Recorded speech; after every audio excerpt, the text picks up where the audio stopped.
Fear took over Hogtooth. City father hired too many guns. The fact regarding the situation... Well, hey, boy, if the city fathers of Hogtooth have hired 3 gunmen to bring them peace and law and order, they will surely need 1 more gunman to drive the first 3 out.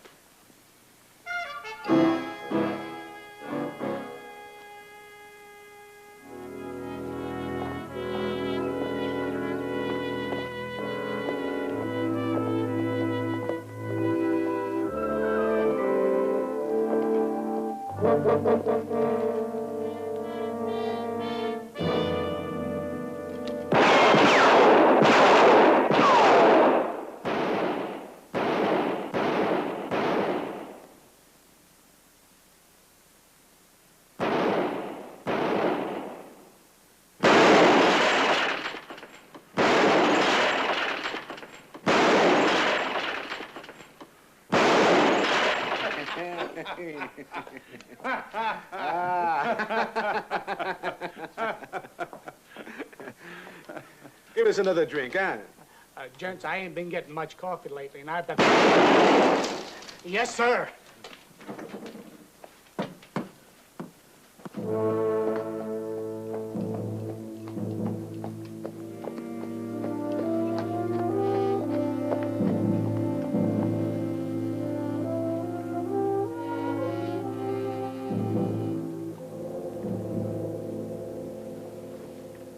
Great and glorious 4th of July.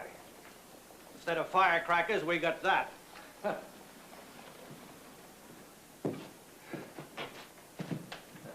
Tell them to move on, Mr. Paladin. They're worse than the troublemakers they scared away. You hired them to bring their guns here, did you not, you blockhead? Clanahan, you never was elected to this here council. What for are you butting in? Each one in secret hires his own gunfighter. And suddenly we have 3 in town. Well, this man will not be paid out of taxes. Hire him if you're fools enough to wish another gunfighter here. But you pay for him yourselves. Every community has at least one man who is always against the decisions of authority. Well, what's an Irishman without a cause? Or a cause without an Irishman. Well, now, you're an intelligent man. Sure, sure. Never mind the posies. Listen, we got 3 gunmen living royal in the town, taking what they want. Usually the streets are filled with parades and people. I got $150 worth of fireworks in my store and nobody to buy them. Last Independence Day, my bank presented a flag to every child whose parents opened a new account. They wouldn't come to the bank now for a fife and drum. This man will not be paid out of Hogtooth money. Oh, and no offense to you personally. Then with our money, I'll put up a 1/3. You what? Oh, well, it's cheaper than giving them Hogtooth.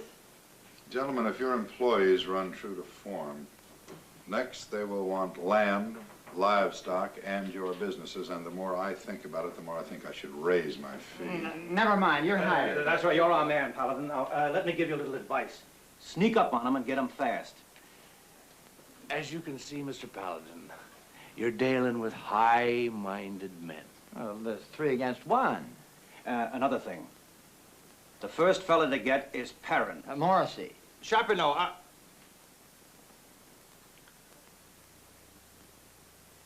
Well, when you gentlemen regret past actions, you do try to clean the boards.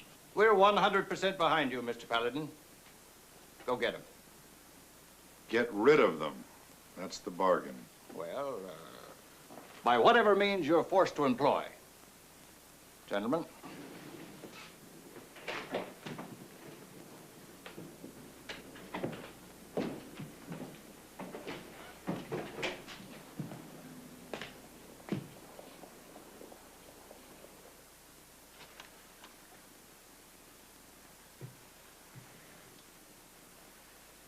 maybe I'll start me a little ranch. You know anybody's got a little ranch I might like? A ranch, No ranch for me. Always have think to be a businessman. In my family, the first. Unfortunately, in the past, it has always been a lack of capital. Well, there's a big reward out for me in Arkansas. To who can collect it? You are not happy, monsieur, when you do not fight. If it makes me happy, I reckon that's the way I like it. You telling me what I ought to like?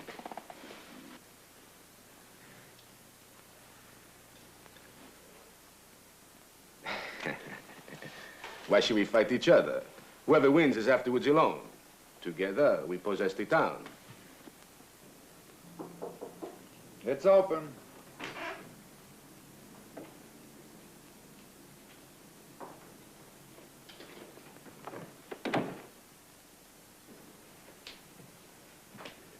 Mr. Paladin,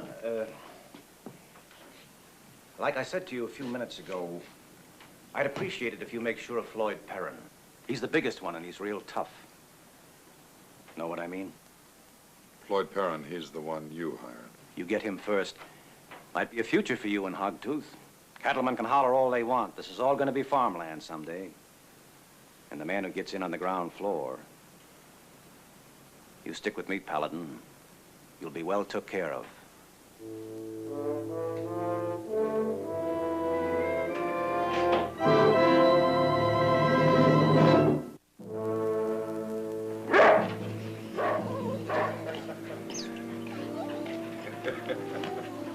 Mr. Paladin.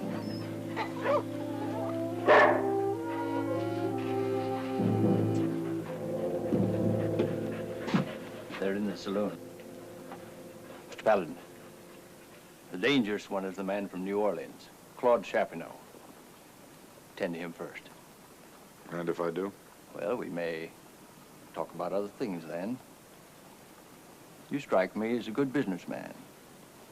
Hogtooth needs good businessmen. Yes, sir. It certainly does.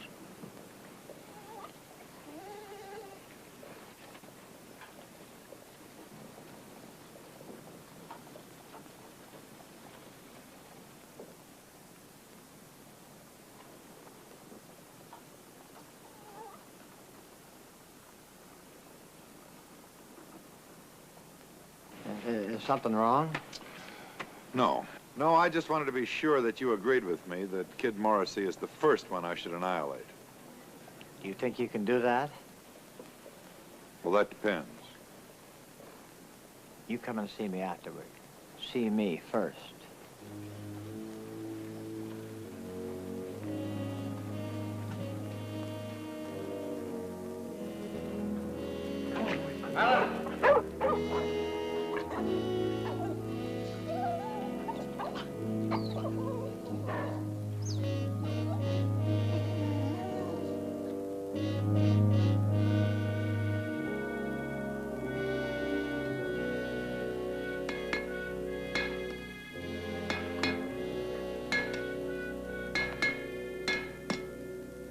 Paladin, you're not a sensible man.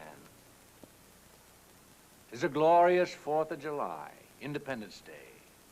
A reminder of fine and wonderful things to be dying for. Clanahan, you don't like the Citizens Committee.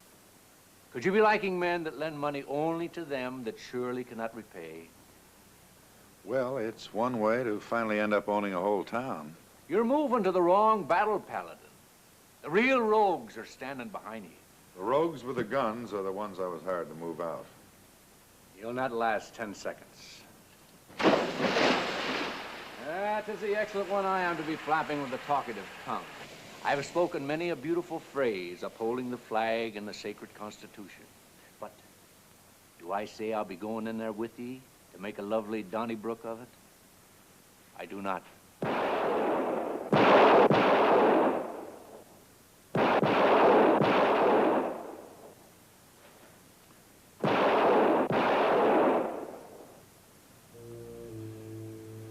Clanahan, with the aid of your clattering tongue and perhaps a little diversionary action, it's possible that no one will die this fine day at all,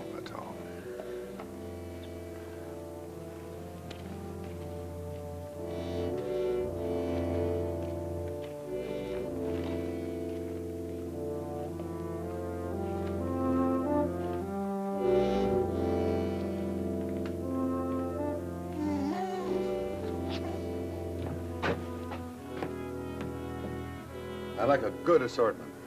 Fireworks? What And about a the gun? fine, slow-burning cigar. Slow-burning cigar.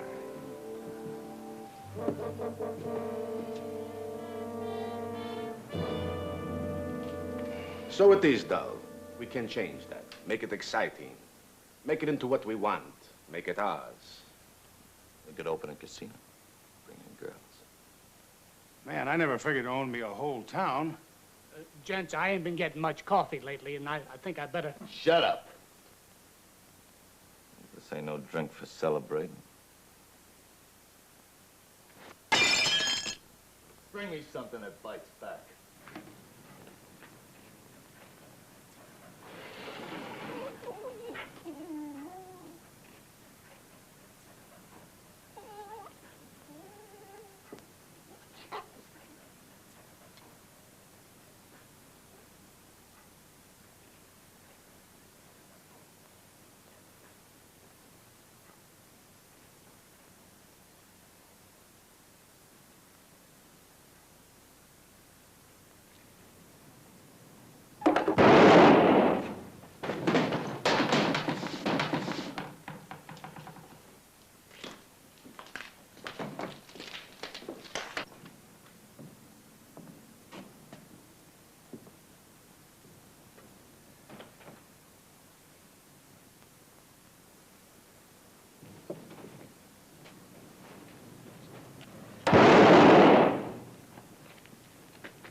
A noise most atrocious, monsieur. Well, now, what's a 4th of July without fireworks? Hey, let me try one. In the box.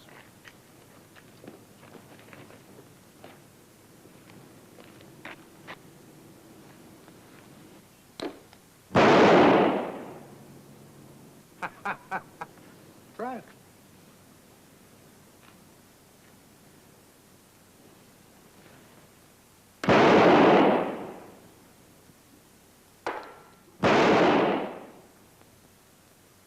Sounds just like a 45, doesn't it? No, more like a 38.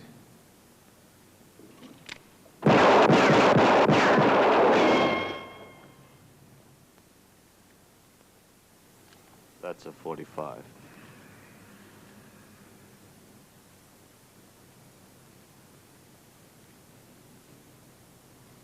Monsieur, why do I have the feeling you're not here by accident?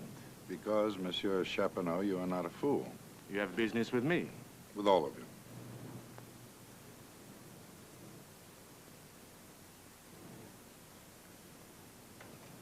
You will state your business inside, monsieur.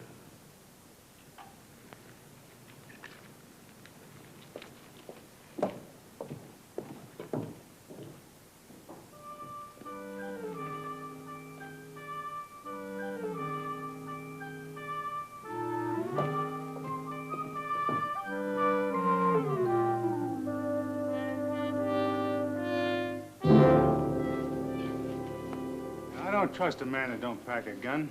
Means some kind of skull work. Well, I thought this way we could talk before there was any shooting. Oh, we will talk, monsieur. Paladin.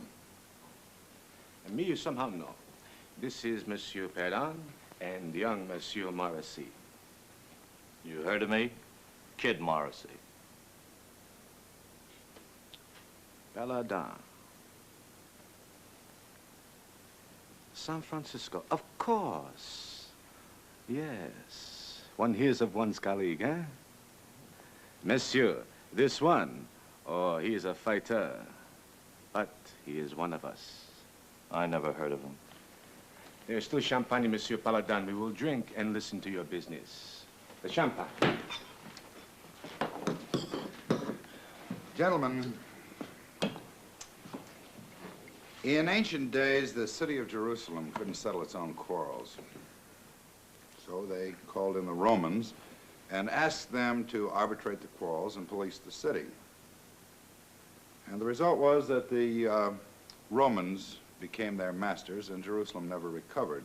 I still don't trust a man that don't carry a gun. Now, in order to make this a real Independence Day, the citizens of Hogtooth would like their Romans to leave. You need some champagne, Monsieur Paladin. Come on. Champagne, huh? Come on. Champagne, huh?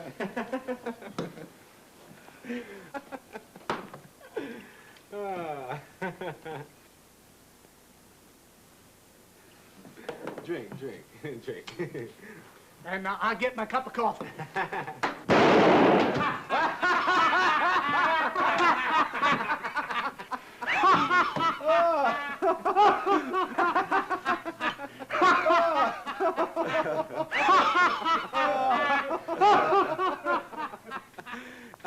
You have a pain, Monsieur Paladin? Well, in a manner of speaking, yes. So, those who employed us no longer admire us, huh? Monsieur, I'm desolate. True, this is not a fine city, and there are no charming ladies. Yet, I cannot possibly leave as you so subtly suggest. Why don't you get out of here, Mr. Paladin? And don't come back without a gun. There's something wrong about a man that don't carry a gun. Well, I had hoped that we could talk first. And fight later?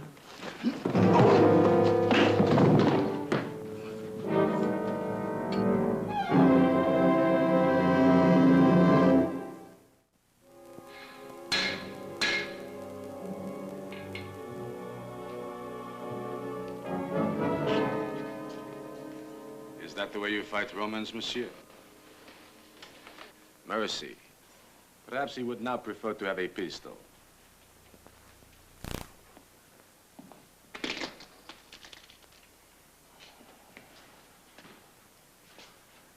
Now my turn. Whenever you're ready.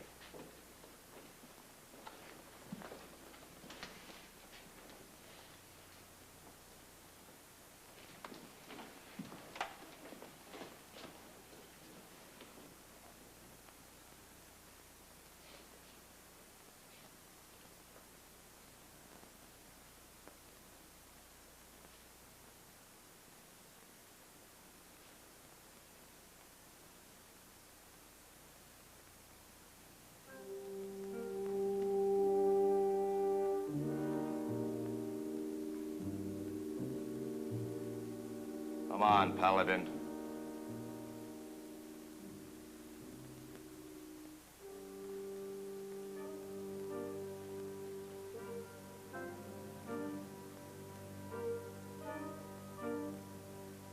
Come on, Monsieur Paladin. Young Mercy is waiting.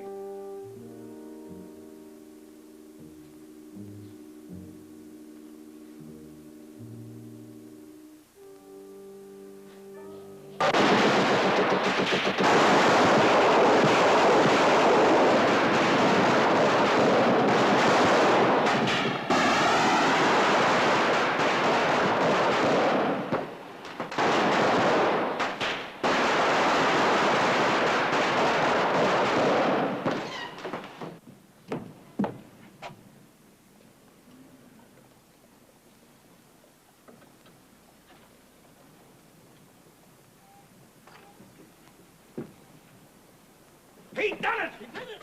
Everybody, he done it!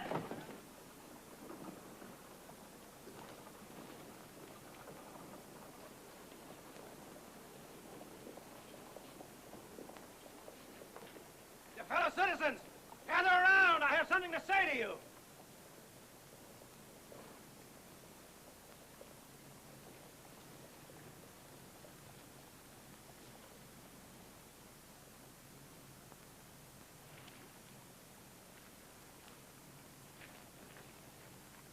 Fellow citizens, I want you to know you're looking at a man.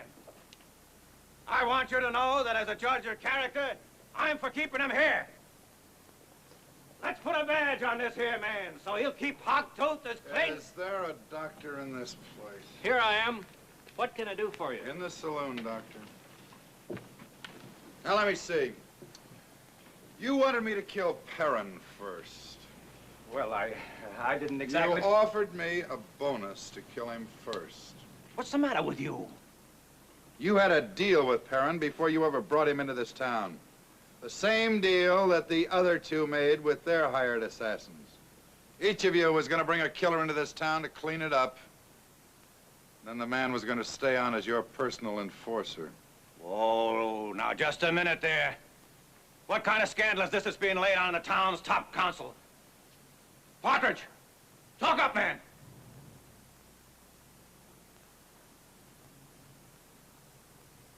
How are you going to prove any of that? With all of them dead? That's my gun you've got, Paladin.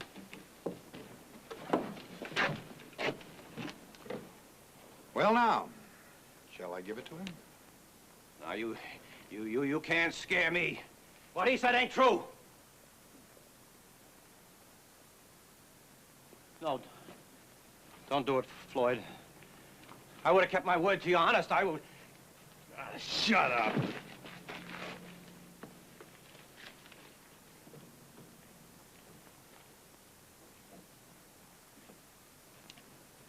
You moving on now, Floyd. No hard feelings? Not toward you.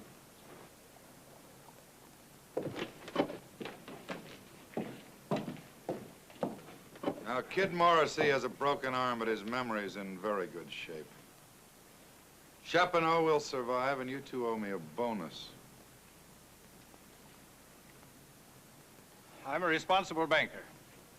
If anyone wishes to question me, question my motives, We'll have some questions, my slippery one. any such person is sincerely invited to visit me at my bank at my regular hours.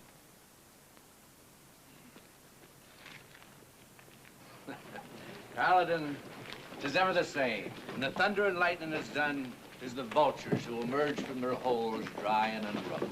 Well, Clenahan, would you like to see some feathers fly? Aye. I haven't been paid yet. Come along.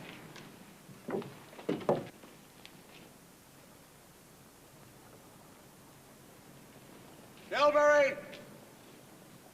Hildreth! Partridge!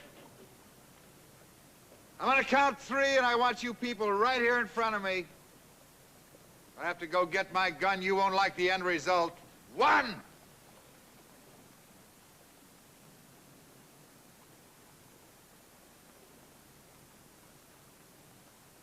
2!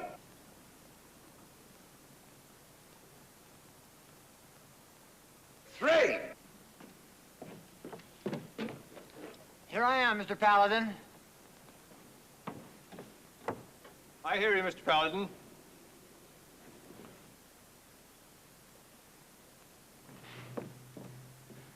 Please, Mr. Paladin,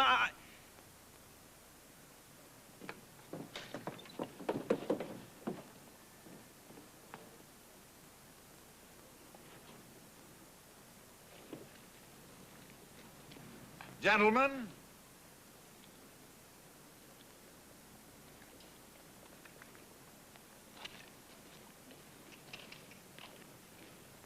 Paladin, make the buzzards pay out of their own pockets.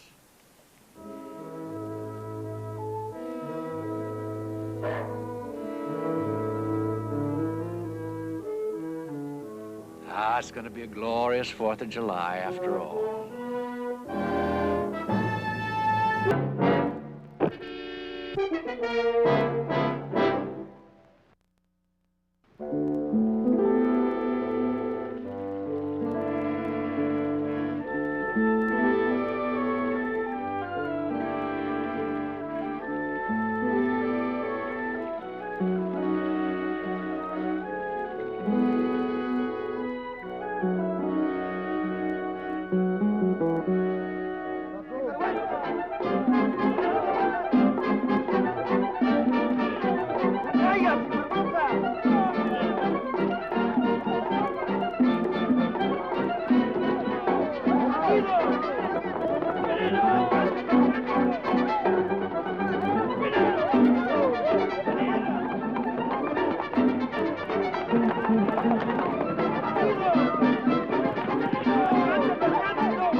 All right, what was all that about?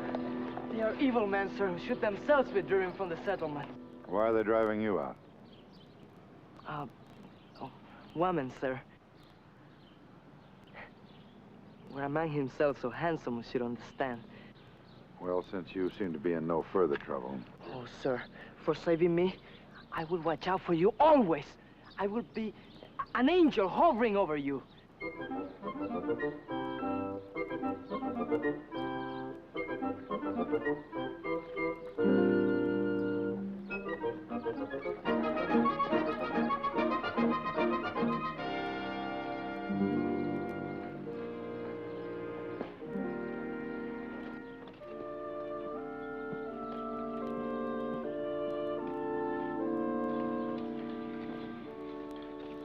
Excuse me, where will I find the rectory? Through the portico and to the right. Thank you.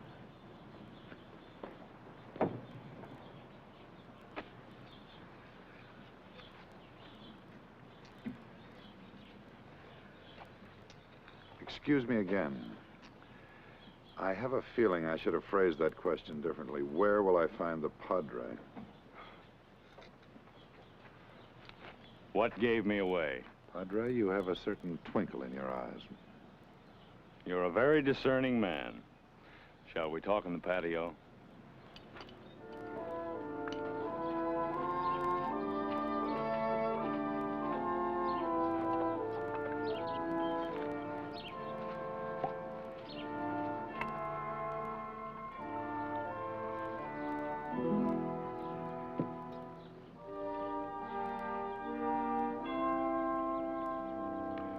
Well, Padre, that has a very interesting bouquet for a wine.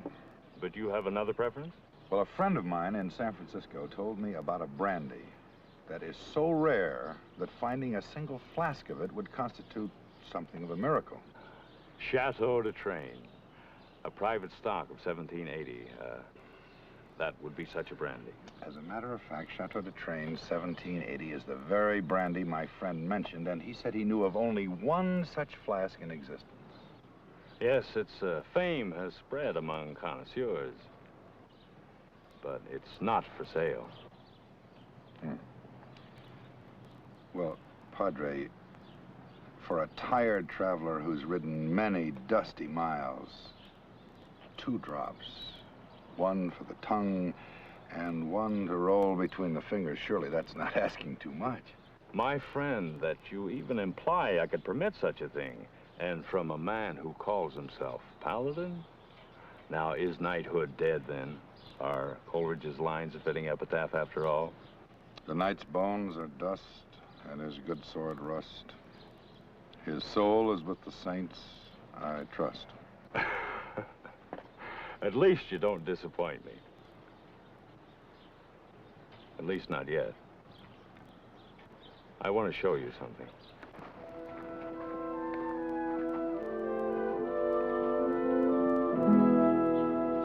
These people are descendants of the Shoshoyan. Maybe 2,000 of them in this area.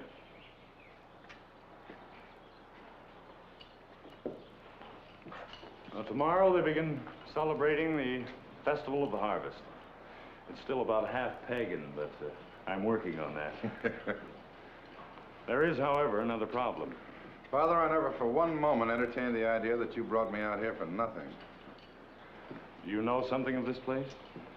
San Luis Rey, built by the Franciscans over a century ago, closed, reopened just over a year.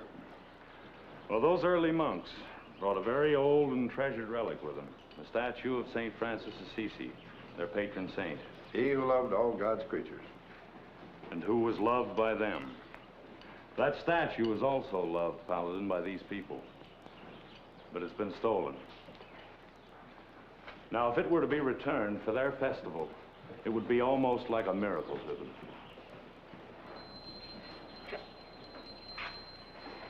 I have a duty to perform in the church. Think on it, Paladin. Would be interesting. A miracle wrought by a man who might play Mephistopheles. Aha!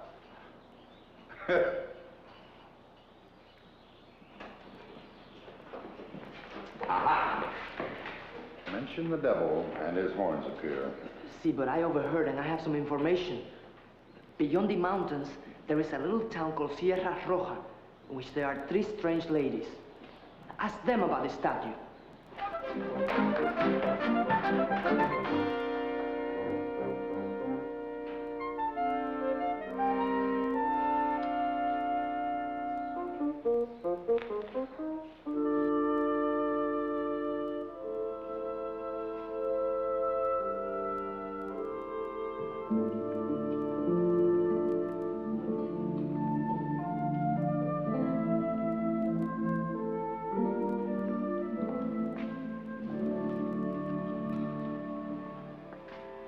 Padre, if I do find this statue, could we talk about the brandy later?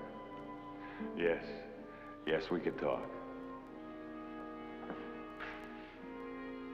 The empty space is also in our hearts. All right, Padre. But remember, this is my first try at a miracle.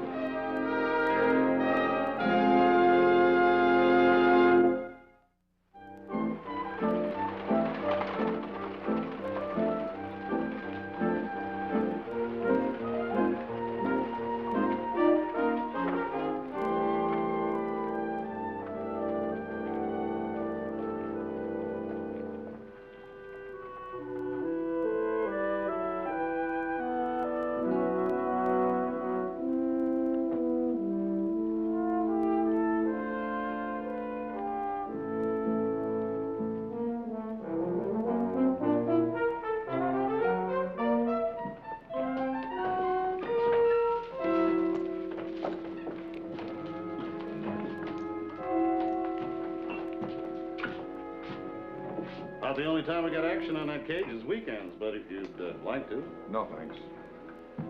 Cool drink will do nicely.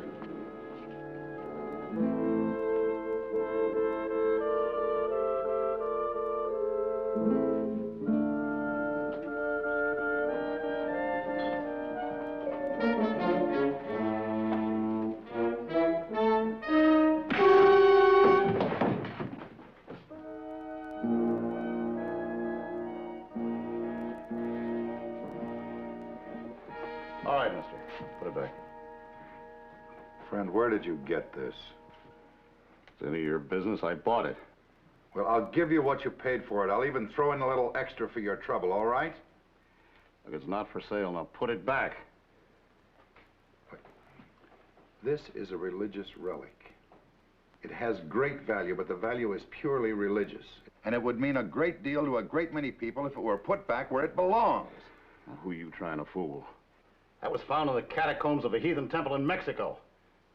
I figure it's worth a lot of money to some museum. Who told you that? The Indian that sold it to me. Put it down. Now put it down.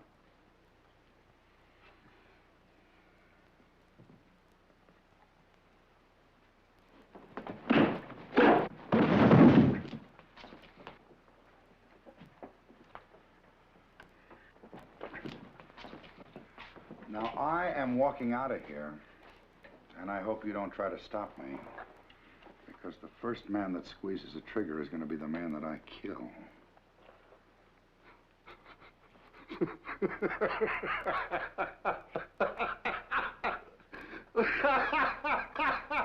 Looks like you're trail blocked, mister.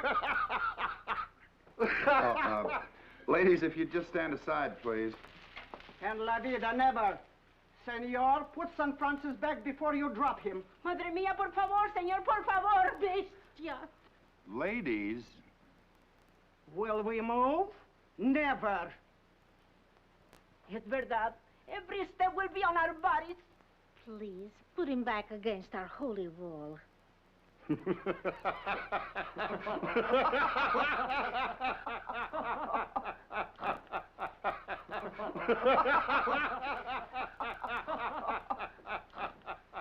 Friend, I better find him right there when I get back.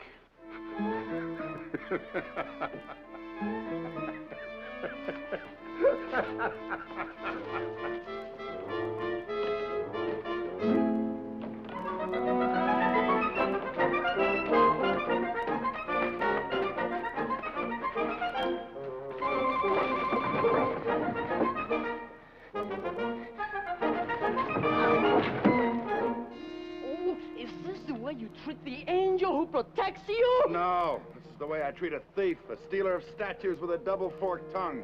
How much did you get for that statue? 20 pesos. That we'll do something about later. For now, you can be very useful.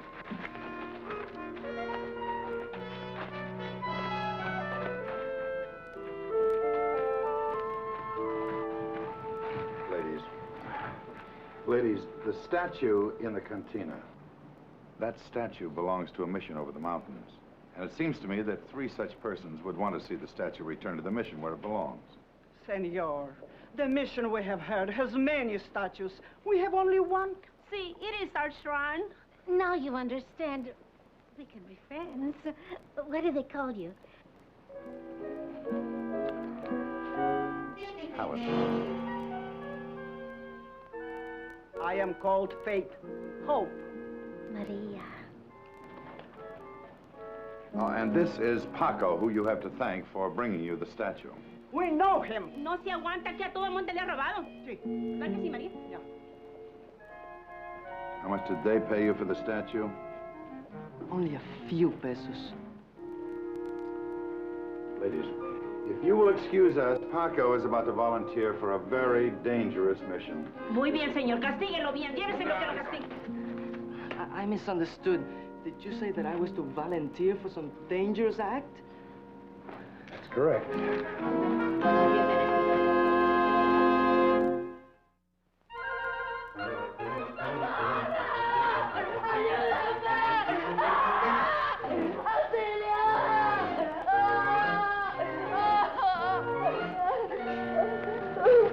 The Indian I got the statue from. See. Oh, that man, you must catch him. What man? The one with evil eyes and the mustache. And the black shirt to match his heart. Oh, yeah. A stranger. See. Oh, he lashed me. I just got away from him. Look. But at first I do not tell. And oh, how he beat me. Till even I could no longer resist. Oh, forgive me, sir, for telling him. Forgive me for telling. Telling what? About the other statues, sir. Where I hid them. How many? Oh, 10, I think. At least 10. And they're each worth a fortune, like yours. Where's the stranger now? Oh, he's in his hiding place. But I can show you where it is. You heard him. Well, follow me.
If you waste time with the words, the men will be back. Senor Paladin, if St. Francis is to go, we will go with him. The trail to that mission is a rugged one. Angry men with guns will be hunting for us, and it won't bother them one bit to shoot 3 women if they get in the way.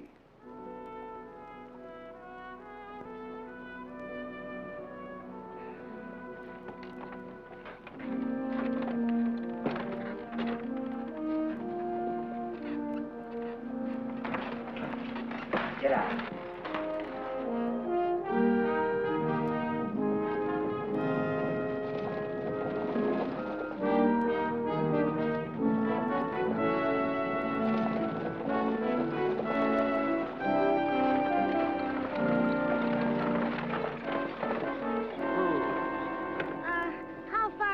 mission now, Senor Paladin? Yeah, with any luck, just a few hours. Oh. Senor! Senor, wait for me! Un momento, señor! Señor Paladin! Un momentito!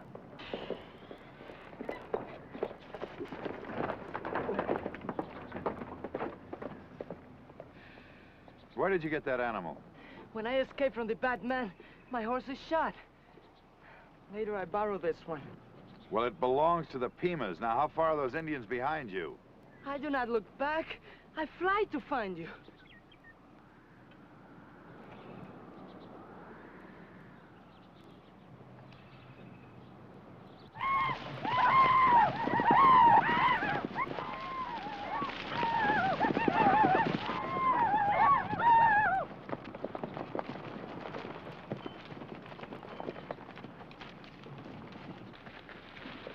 Do you speak English? Do you understand English? All right, behold. This is a man who is not the thief you think he is. Now, wait. Are you not the children of Soho and Savano, famous for your just actions? There in the wagon is the image of a Savano of the white man, stolen from a sacred place, and this man has risked his life to see that it was safely returned. He meant no harm to you or your possessions.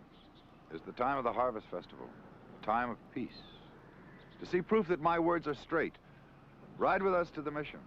Let the old God and the new ride together in peace and harmony. Your water ditches will run full, your mesquite will hang heavy with fruit.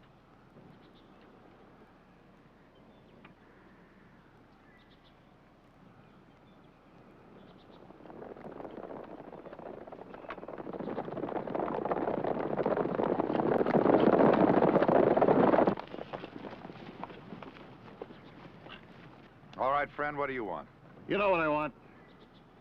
That little cheat sent us off on a wild goose chase. Now I want my property. Well, these children of Soho also want their property, and they're willing to go to any means to get it.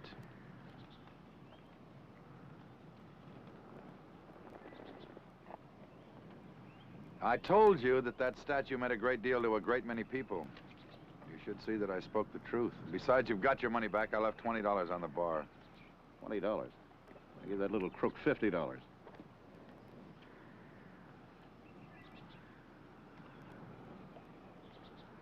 Well, there are 8 of us and only 6 of you still. Why should you die for a paltry $30?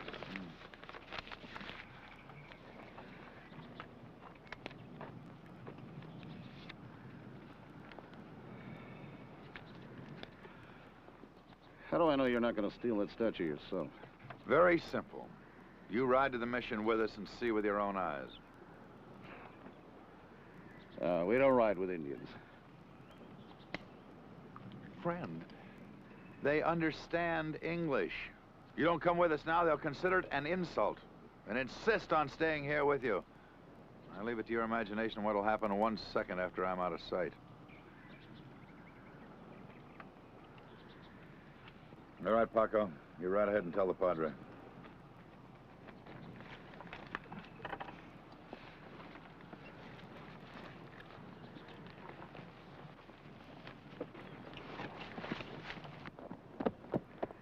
We're not going to ride with that evil man. Now, I am going to the mission. And you, and you, and you, and you can go to wherever you like.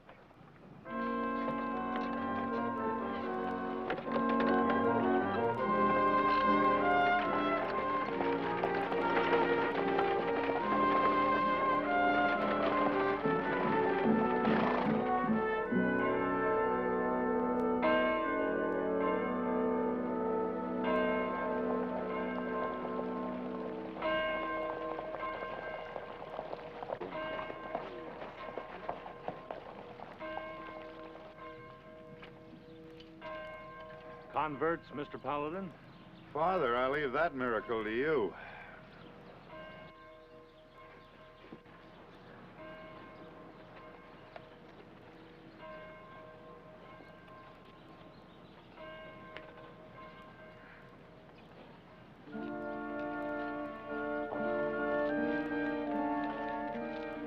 welcome, everybody. Come in. Please come in.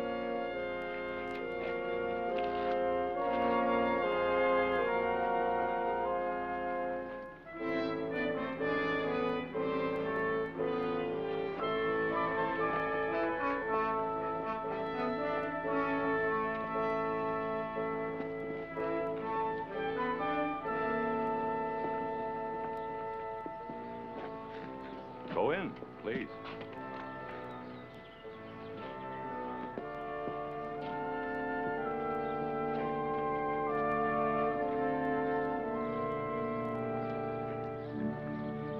Mr. Paladin, cast thy bread upon the waters, and thou shalt find it again, thousandfold. Be careful. The container is very old. Paco, your people will be very proud of you.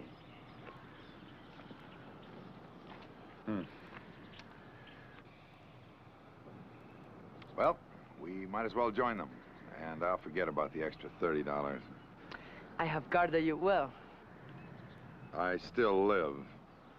and I show that you can trust me. Not to mention the return of San Francis. So? So why don't I get half the ransom? That you would imply that I would allow such a thing to happen. This is not ransom. It's merely a bottle of Chateau de Train. Well, that is something. It is not that. Oh, well.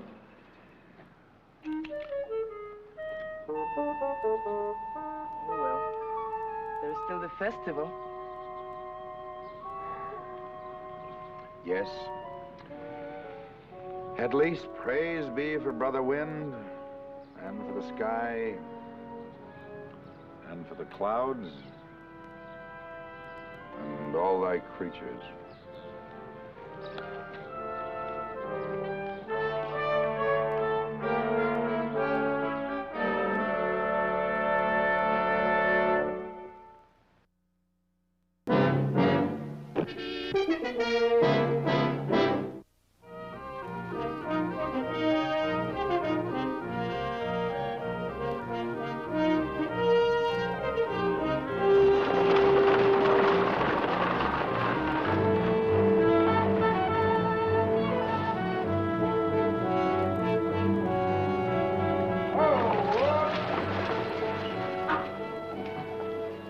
More, Mr. Tyler, Mr. Jenkins. Frank. Over here, please. Your name, please. Marie Ellis. You may not like it here, miss. Sweetwater's a family town, if you get what I mean. You better tell me something about yourself. Our marshal's mighty particular about what new folks' business is. Well, gentlemen, I think your marshal will be a good deal more interested in my business.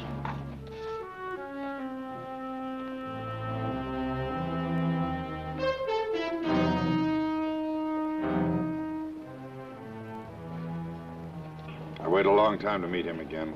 I'll be out in the street when he's ready. You must be out of your head. The marshal here is Tom Carey.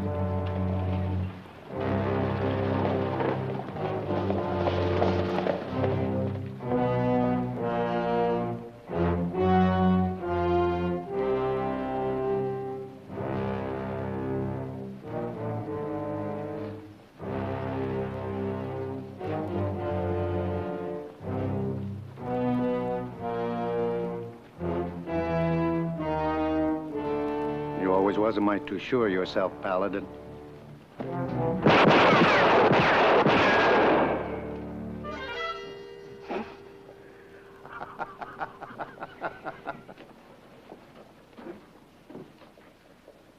Still a split eyelash faster.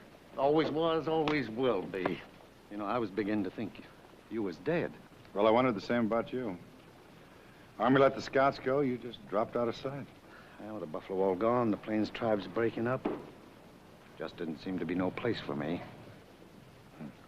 Well, Tom, the newspapers made a big show out of your return. Legend from the past offers to clean up Sweetwater, they said. They thought I was too old. Well, I showed them. Tyler, rustle on over here. It's a fine piece of shooting, Marshal. So fast I couldn't see a hand move. Pass the word. Mr. Paladin will be my guest as long as he cares to stay. Yes, sir, Mr. Carey. We'll see that he's treated right. That's the female who got off the same stage.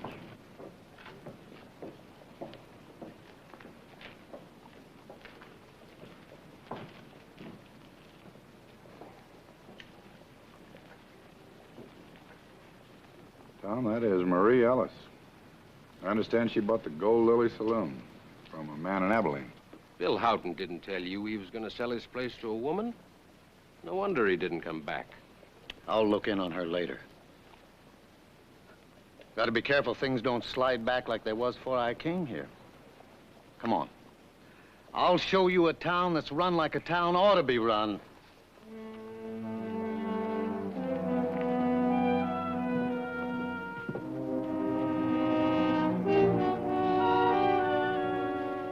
The only sickness your boy's got is plain laziness. I'll expect to see him in school tomorrow. See how it works? A boy dodging school could lead to all sorts of things. My system's to fix problems before they start. Tom, you don't think it was the mother's province to say whether or not the boy was sick? You don't understand. I only step in when folks decide wrong. Now, you take Harry Brawley there. He's got more grazing land than he can use, but no. Never occurs to him to help out his neighbor. I got plans for that land. It ain't your job to mess in my private affairs. It's the marshal's job to stop trouble, ain't it? You give Joe Elkins any trouble when he starts fencing tomorrow, and I'll do my job.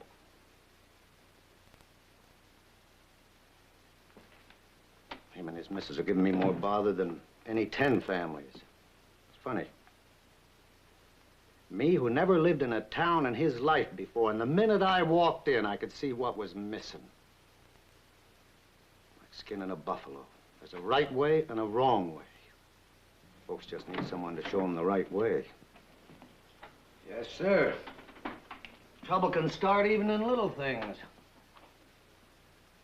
Like overcharging 3 cents on a pound of flour. Well, Mr. Carey's always fair. Life's a lot simpler since he came. Well, Tom, it's hardly a new system. Now, aside from the fact that the law is very clear and specific as to what a lawman can and cannot do... Mr. Paladin's a great reader of books. You give him half a chance and, well, he can go on for hours with all the, fancy ideas he's come across. Well, Tom, I've had a long, hard day. I'll check into my hotel. Maybe we can talk later. Excuse me.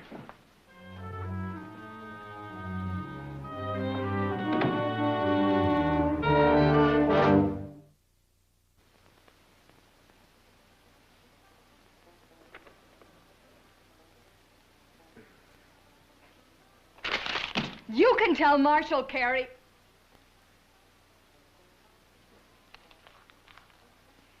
The bar is open, gentlemen. The first drink is courtesy of the new management. I'm sorry, ma'am. Mr. Carey doesn't allow any drinks to be sold until 7 o'clock. Then only 3 to a customer. I can't make a living that way. It won't even pay expenses. That's why Houghton sold you the place so cheap. Bartender, I'd like a brandy, if you have it.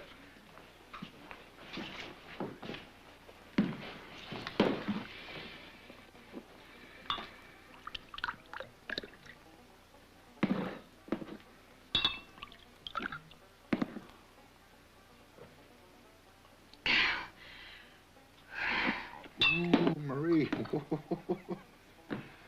Brandy's made to be sipped slowly. Enjoy it. Try to cure your troubles with it.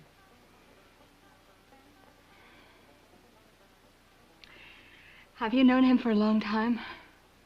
Mm-hmm. When I was a young cavalry lieutenant, my first command, he was our scout.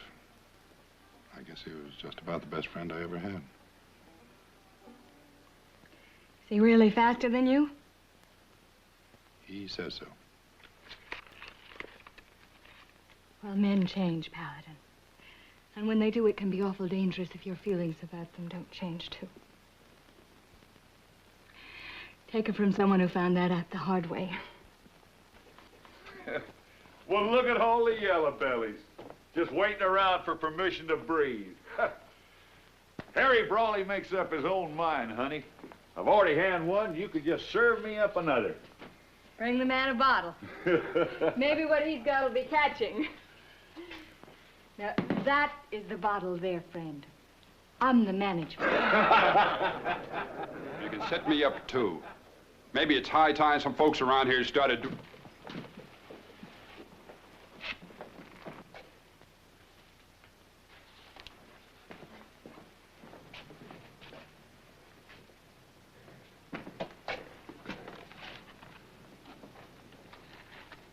The lady'll obey any proper voted laws, Carrie. Anything else she figures is just one man's opinion. Well, being as I got an old friend in town tonight, Mr. Tyler, I reckon it's close enough to 7 o'clock for folks to have a drink.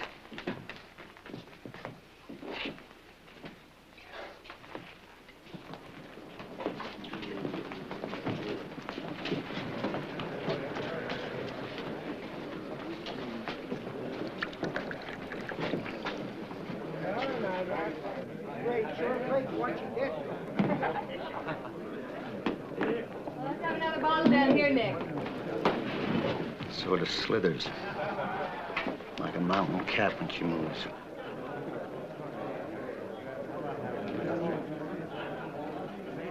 Wild-like. That's the kind that makes the most trouble. Tom, I didn't realize you were such an expert in the field. Well, a man don't have to be a swimmer to recognize a poisoned water hole.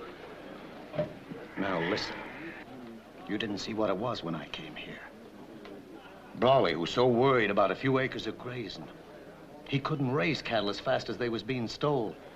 The bank was closed. Murphy, the storekeeper, had both his boys shot down the street. And the one thing that changed all that was a set of rules folks could depend on. Your rules. Now, look around, you man. No loafing, no thieving. Well, ain't that better than folks getting themselves all mixed up with their own ideas? I'd like to think you're joking. The two things that made all the trouble here before was that. And that. How about it? When I wrecked Houghton's business here, I thought I was finally rid of both of them. Now they're both back. Tom, you sure that's why you can't keep your eyes off her? I'm trying to do my job. I saw the kind of woman she was the minute I saw her walk down the street. Tom, this is an area about which you know absolutely nothing. Now, if you try and master it at your age, you're going to make a fool of yourself. Well, let's just see how much I do know about it, huh? I'd like a word with the lady, gentlemen.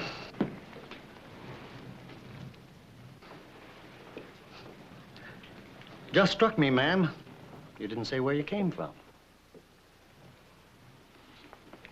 Abilene. Oh. Well, lots of us here know Abilene real well. What part of town?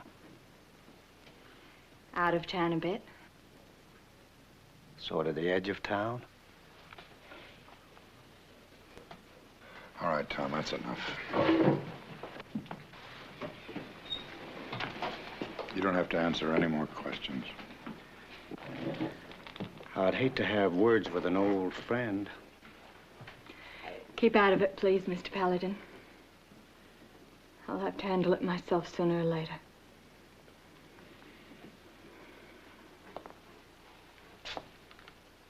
Now, I want to make something clear, right here and now. I scraped and I saved till I had me $1,200. And there is no one here who'll ever know what it cost me to get it. I spent 12 cents on a bar of lye soap, and I scrubbed till my skin was raw. And $20 for a new dress, and the rest I gave to a man to buy this place here. A saloon, because I'd had a lot of time to see how they was run. And I figured I could run me one too. And be a lady at the same time. All right, that's enough. You don't have to tell him anything more. If he doesn't understand now, he never will. Do you understand? I would rather die than go back to where I started. You see, I'm betting my life that I can run a decent business and still be the kind of woman... Listen to Paladin, lady. You stood up to him better than any man here. Don't spoil it by begging him. As usual, Mr. Brawley's out of step with everybody. Not everybody, Tom. Now, I don't want you to bother her again. You're asking me, of course. I'll start with that. I'm asking you not to bother this girl again. And if asking me to turn from what I figure is right costs us about the last drop of friendship we got. That's a stiff price. But if you force me to it, I'll pay it.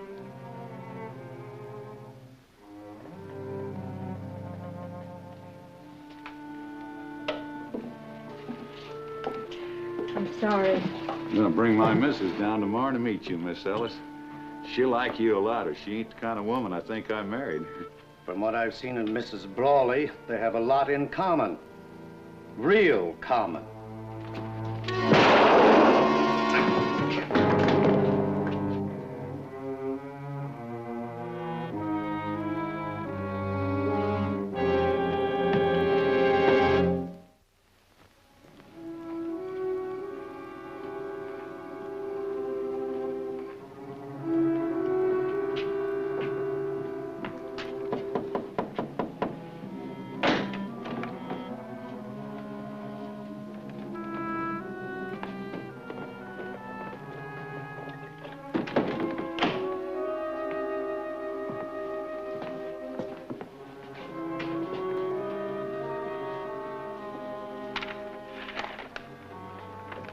Enough to make him unpin his badge.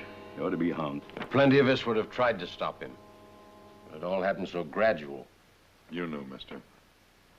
Every one of you knew. First thing you gave up was a piece of your backbone. You didn't feel it. You should have known something was wrong when you tried to walk, and all you could do was crawl. Now, at the risk of being trampled to death in the brave rush to sign, who do I offer this thing to first? Go ahead and sign it, Mort. I'll sign after you.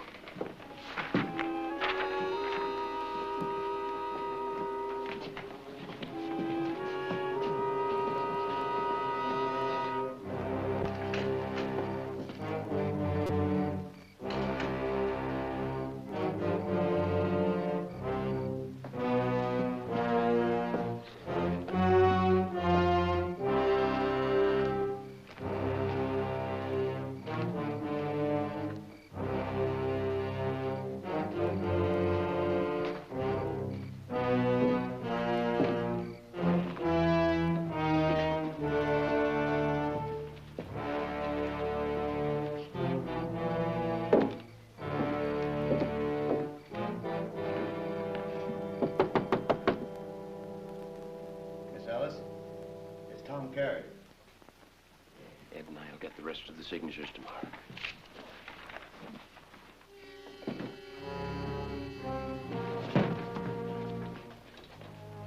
Miss Ellis?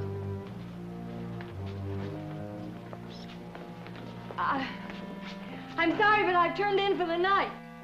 I want to talk to you.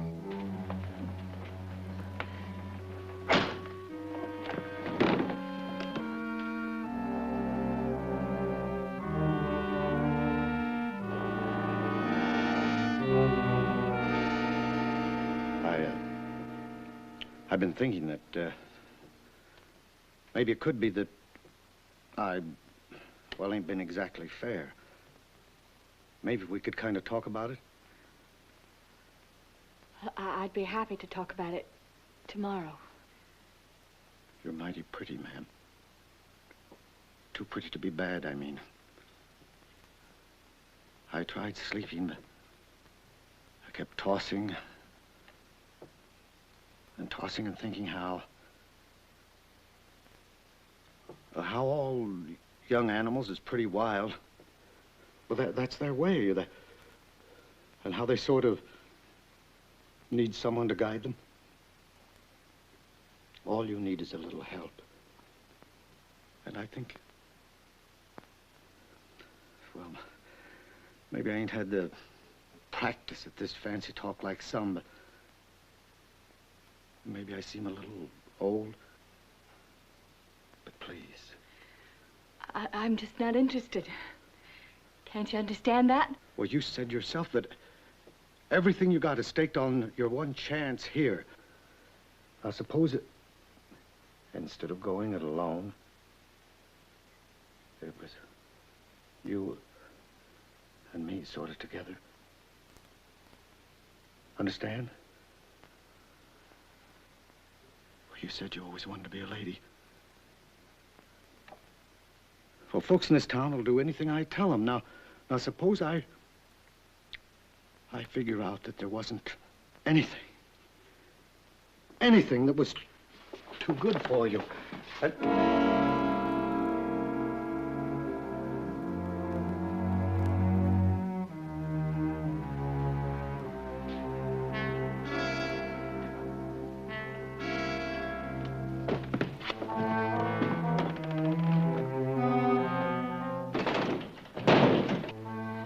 He won't let you leave. Not now. Not alive. Don't you know that? We'll leave in the morning. I'll take you over to the county seat till this is over.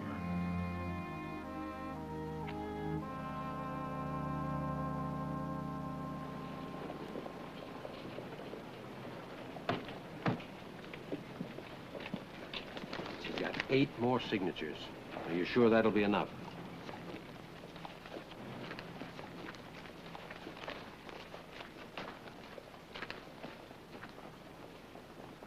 Where's Miss Ellis? I thought you were bringing her baggage. The marshal's in there with her. You wouldn't believe it if you didn't see it. He's laughing and having himself a drink or two. Driver. The 2 of us going out. Do you mind waiting? Ain't no rush. Marshal says this stage don't leave till he gives the word. We'll get you a horse. You can get away while she's got him busy in there.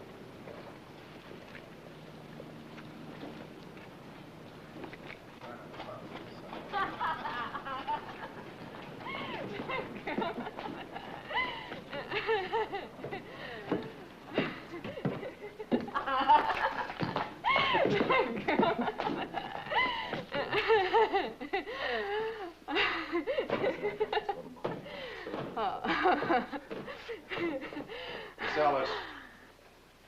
The stage is waiting. Well, I changed my mind. You just run on alone. Now, you said he could go. We made an agreement. Well, will you please leave here? We don't want you around. It's a very nice try, Miss Ellis. But it's a bad gamble. I don't know what he's talking about. Then I reckon you won't mind if I kill him. After all, he has it coming. Turning against me like he did. Laughing at me when I came calling last night.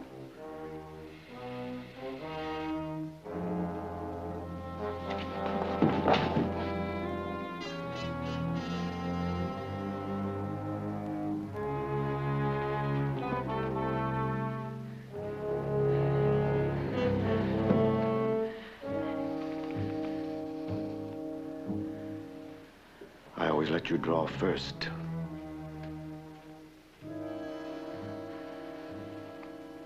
Whenever you're ready, Paladin.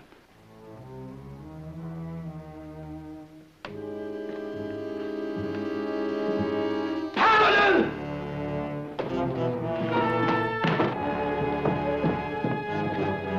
Paladin! One more step and I'll kill you! You old fool! Can't you see he's trying to save your life? Why do you think I was hugging and kissing you? Did you really think I wanted to hold a stupid old man like you?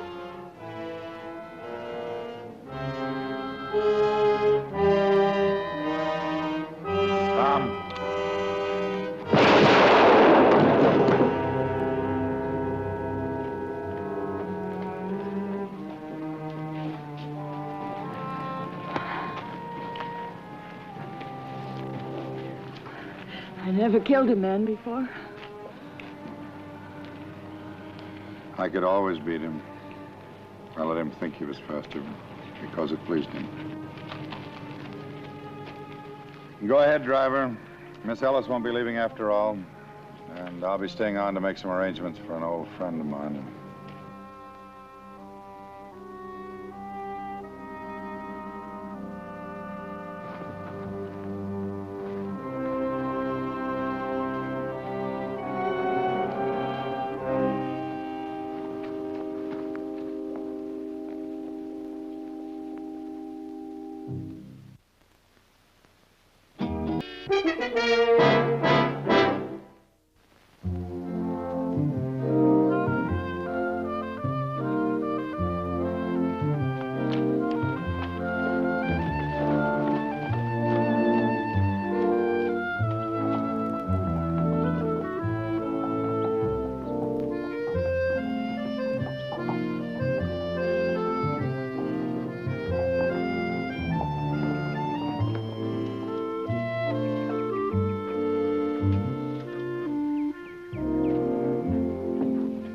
Good boy now. One for you. One for you. One for you. And two for Mother.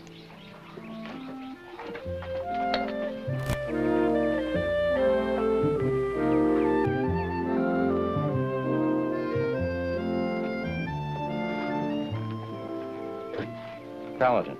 I got your telegram.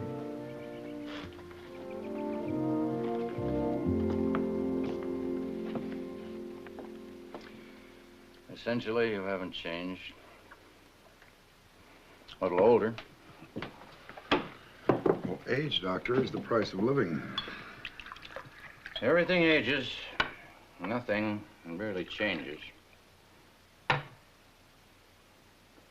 Sour mash from Kentucky. It doesn't erase the memories, but it does blur their image a little. She must have been quite a woman. Not a woman, Paladin.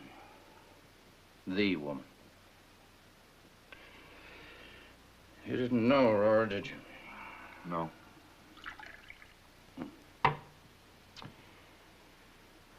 Would you believe it? A few days ago, I held a man's life in these hands. I had to leave the bullet where it was, but the man's still alive, for a while at least. Well, Doctor, those hands saved my life one time. And that is why I'm here. How long ago was that war, Paladin? 1,000 years? For a little while, my hands had their old skill. Well, I'll make it short. I settled here because Aurora lived here. She married somebody else. Afterwards, all those years, I tended the bruises he put on her. He was the sheriff here, Caleb Tully. Past tense? She died 2 years ago.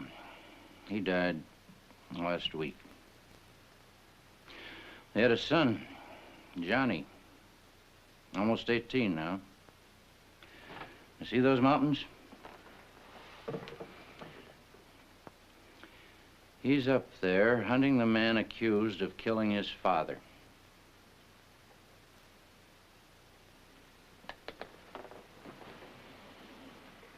You want me to bring the boy back?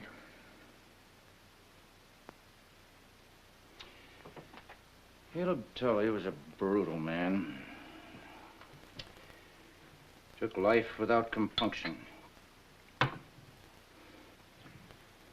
He brutalized his wife and had a good start on his son. I want that son saved, Paladin. For whatever of her is in him.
Now drop it.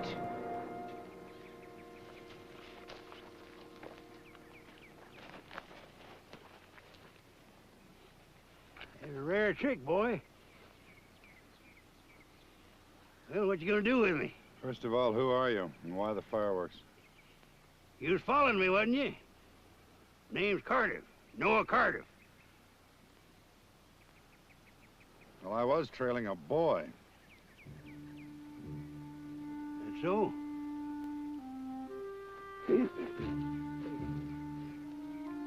Altitude.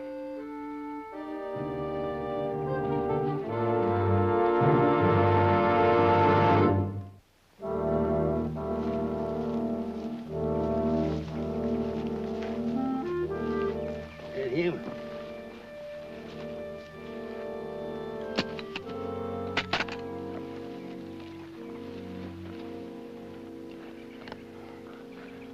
You Johnny Tully? What are you? One of that old buzzard's flock? Old Eagle sound more like it. Seems I trapped you so easy.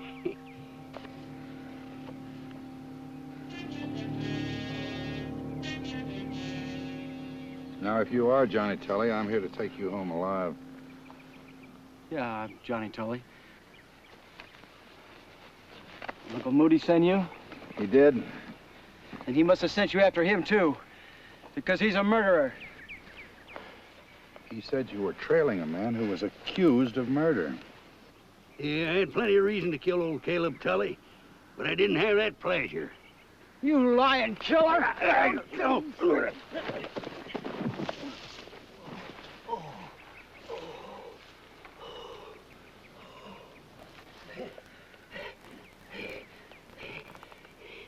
He's like his paw. He's all temper. Only old Caleb would prefer to have you tied up when he whopped you or shot you. Well, now. How long you been walking around with this? Yeah, a few days. I held a man's life in these two hands. Who shot you, Cardiff? Man with a badge. Yeah, well, you listen to me. I'm wearing that badge now. You see that? And believe me, one way or another, I'm gonna see that you get what you got coming. Johnny, what's your authority for wearing that badge? The authority of taking it off my dead pa's shirt. Now, I don't know whether this man's guilty or not. That's a matter for a court of law to decide. Well, look I thought you hired out to help me. Only to take you home. We've got a 2-day trip. Now you get the horses.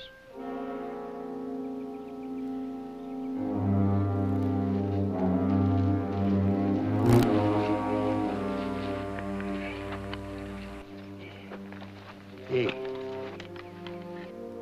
you couldn't just let an old man have his gun, let him go on his way, mind his own business?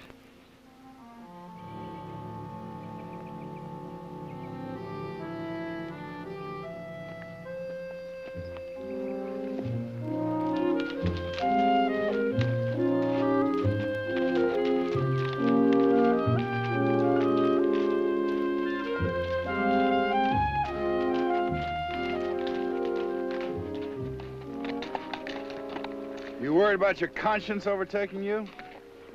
Having the likes of you and him overtake me sure ain't reassuring.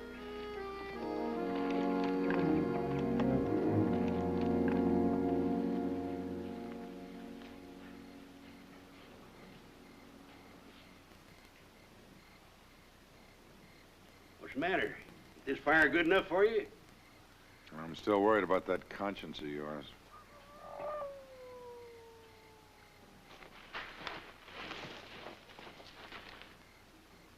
You hear something? Well, now, Cardiff, just who do you expect? Business associates.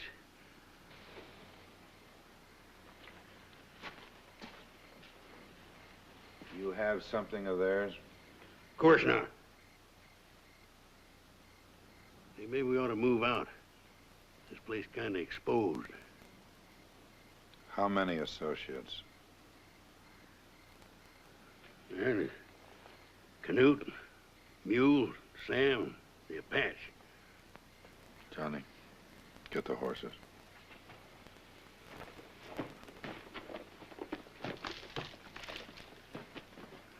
Hey, Paladin, maybe I did take a little more than my share. Then we were all thieves together. It wasn't like as if we was friends or something. Would that have made any difference? Nope.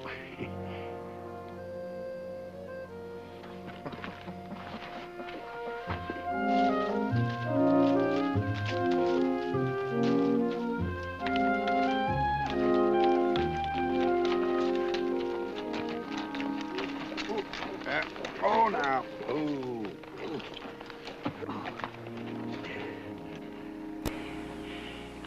Any sign? No. Hey, I'm all tuckered. Why don't you just let me slip off and hole up until you come and fetch me? I'll share half of what it took with you. Maybe $10,000. Old man, when men run for their lives, all the gold that's under the moon, or all that ever was, could not of those weary souls make a single one repose. You're saying no, huh?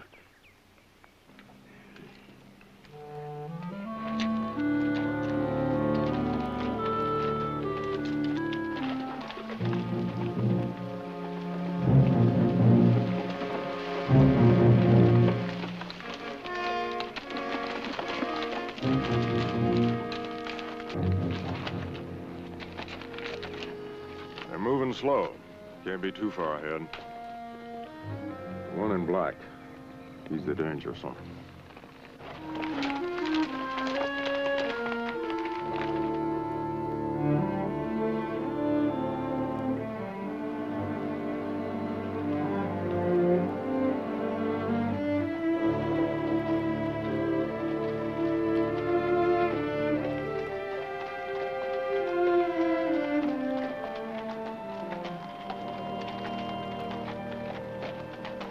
I got a right to ask what we're doing here?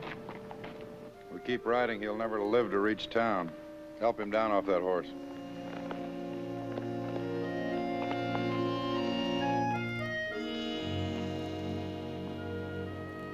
I'm not gonna tell you again.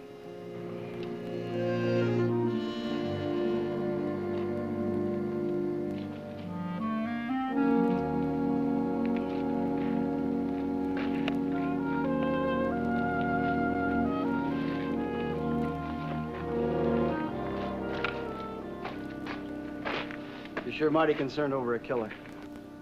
I'm concerned about a human being that needs a doctor's help to stay alive.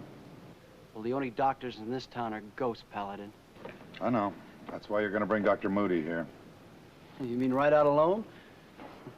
Well, now, what makes you think I'll bring anybody back? Because if you don't, you'll never have a chance to see him hang and take our horses, give our trackers something to look at. Come on.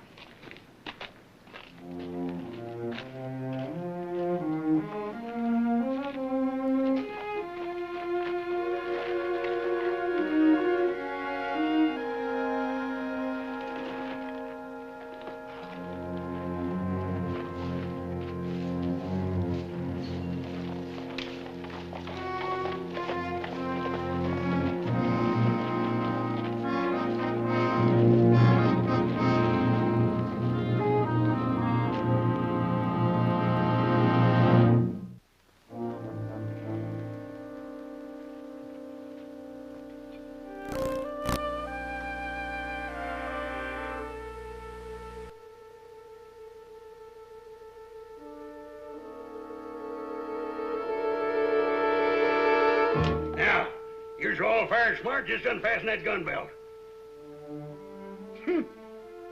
What's the matter with you? Old man, I removed the temptation from that gun yesterday.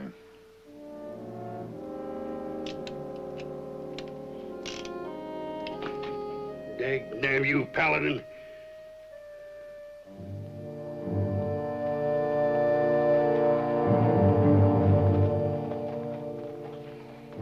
Yeah, we've got 4 visitors.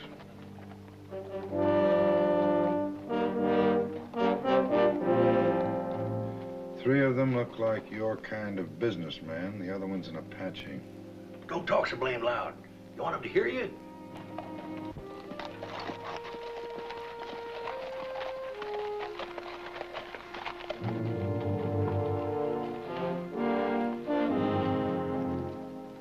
What are they doing?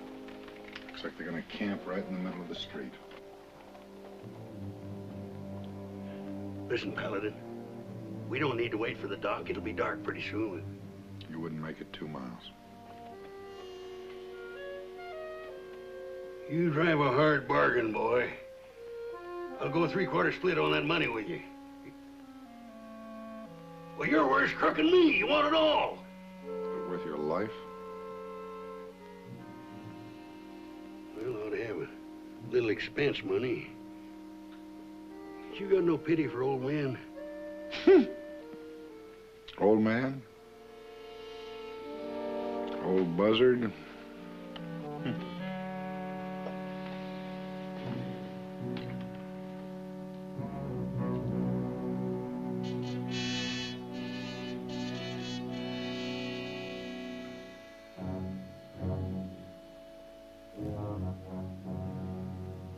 Hey, Paladin.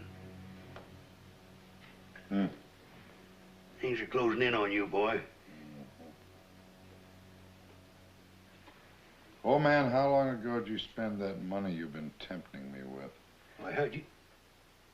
Say, if you're all right, brainy, sending that young'un was a mistake. He'll come a-charging back here with a passel of righteous citizens. They'll hang you right alongside of me before you know it. Old man, the only mistake I made is not walking to that window and inviting your friends in.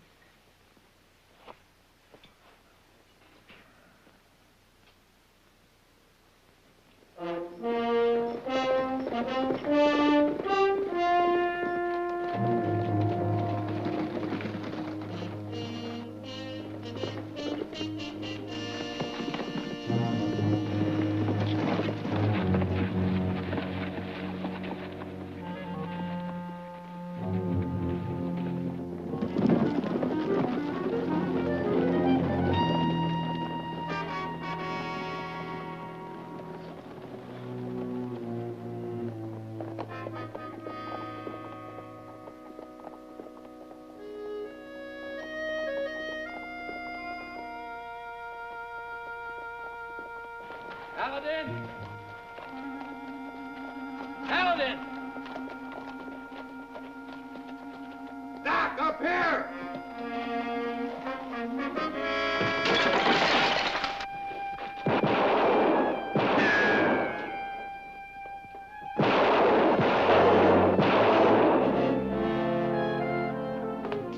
Johnny, cover the door. Watch the stairs. You sure do keep me busy. He a friend of yours? That's right. He ain't got very good taste. Yeah, not in patience either. I think you're gonna make it after all. Hardly have you, Doc. Maybe you have already. If we'd waited to round up some help, we wouldn't be in this mess. Wait to round up some help, Johnny. This man might be dead. He's a murderer. He killed my pa, remember? No, Johnny. Johnny, the day this man escaped from your father, he staggered into my place wearing hand irons. He said your father had tried to shoot him in cold blood. Did you believe that? He wore chains. He'd just been shot in the chest. I did what I could for him. Then, your father came in. He trailed the blood. He was a crazy man. He was filled with a killing lust. Johnny, I couldn't let him take a life I had just saved.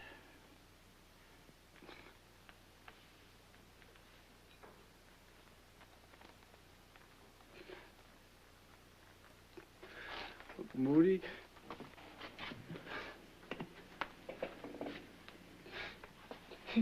You didn't do it, did you? He did it. You're all I have left, Uncle Moody. He did it, didn't he? No, Johnny.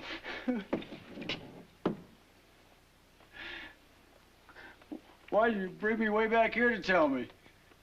You brought me back here, Johnny, because a man was dying.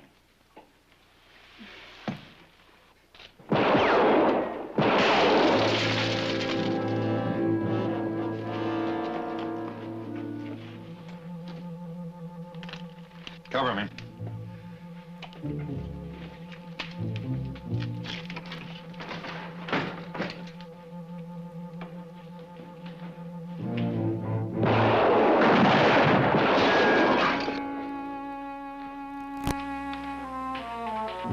Get around back.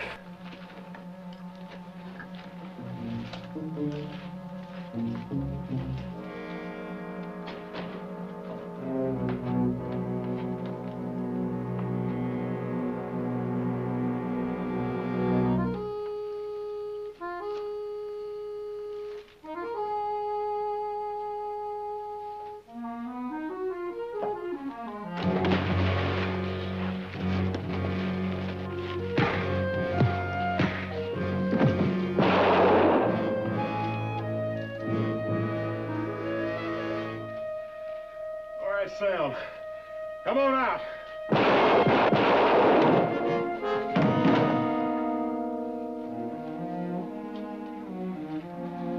Paladin! Come up here! Come on.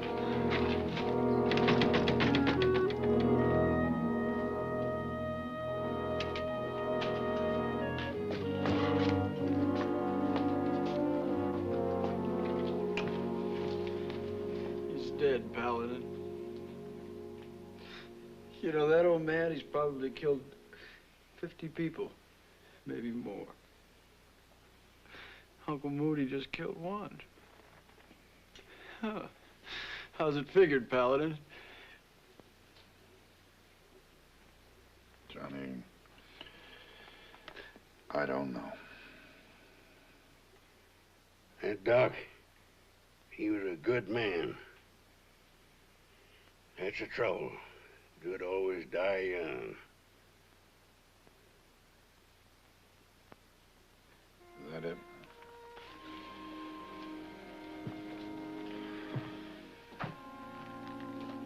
Or is it that only the young men die good?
You were sitting there all afternoon. You haven't said a blessed word.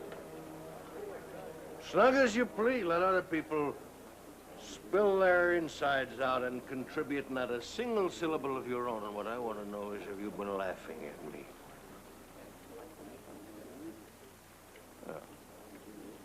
Then why not say something? Let the world know you're alive. Well, it seems to me that you have pretty well exhausted the areas of conversation without any help.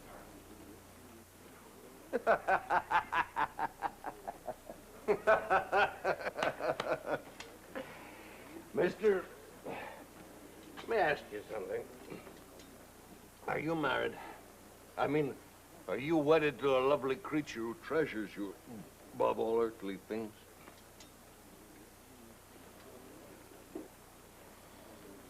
No, then I pity you. From the bottom of my heart, I pity you. No offense, of course. Hey, Colonel. Hey, Colonel Lacey, sir. Oh. Why don't you get up and hightail it for home, hmm? The rain will sober you up, hmm?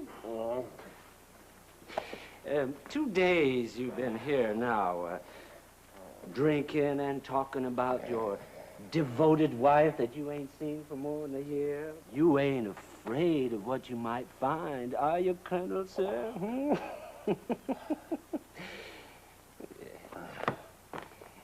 You ain't hanging around here because you're afraid you might embarrass that devoted wife by busting in without a word of caution, are you, Colonel? Hmm?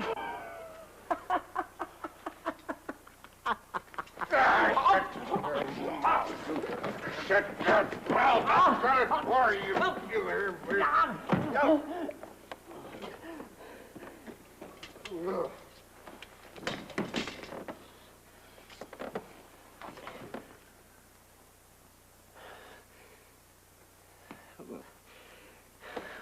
I was just ribbing him.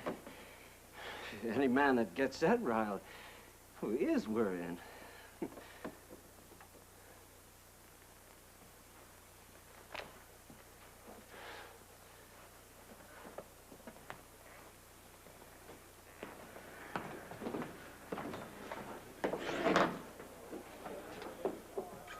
Who is he? Colonel Oliver Lacey. Used to be a regular here before he married and bought himself a ranch near Redwood City. Well, the colonel is a very unmovable man. He's unmovable in forgiving a man besting him, too.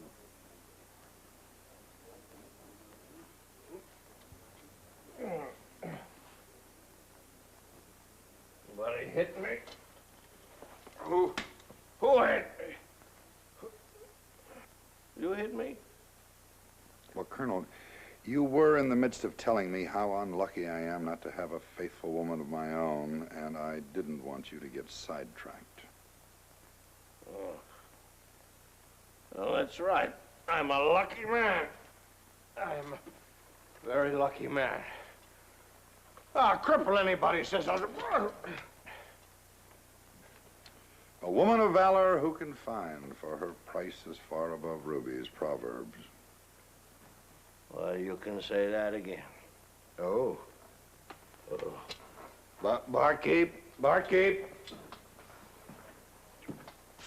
You know my Penelope?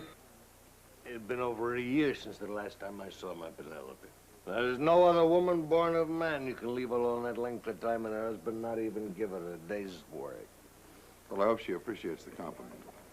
Appreciates? But I went to Mexico to find a fortune.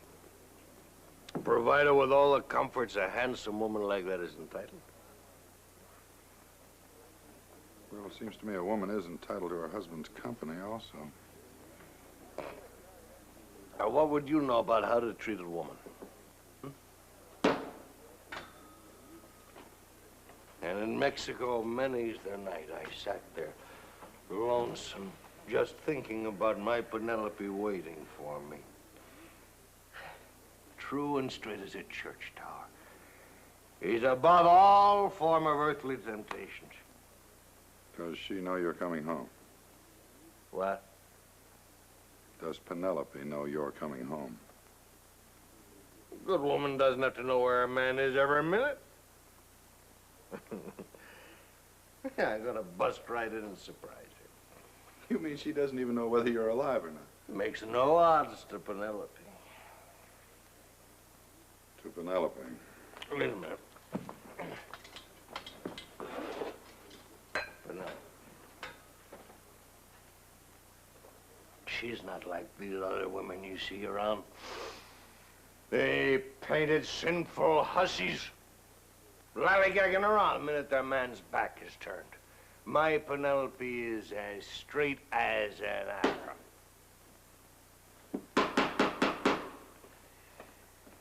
On the house, Colonel. One for the road. Well, I'll leave when I'm ready to leave, not 1 minute before. Then she will be right there waiting for me. Colonel, you are taking a lot for granted. Are you meaning to imply anything about my wife? To Penelope.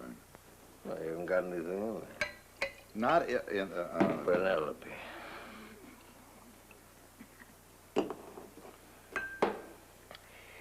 She...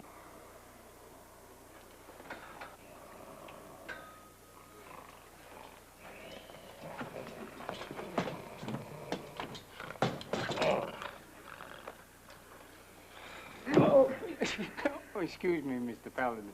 You have visitor over there.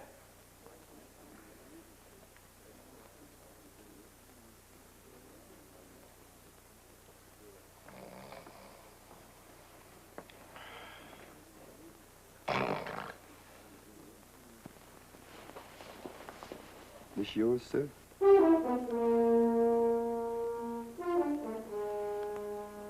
Yes, it is. I ask a favor. Not for myself, sir, for the colonel. He wrote me he was coming. Yes, sir, I can read. I've been many years in his service, and he's a good man. What's the favor? Well, sir, it's bad if he rides out to his ranch without the lady being warned. There'll be bloodshed sure as you're born. You understand, sir?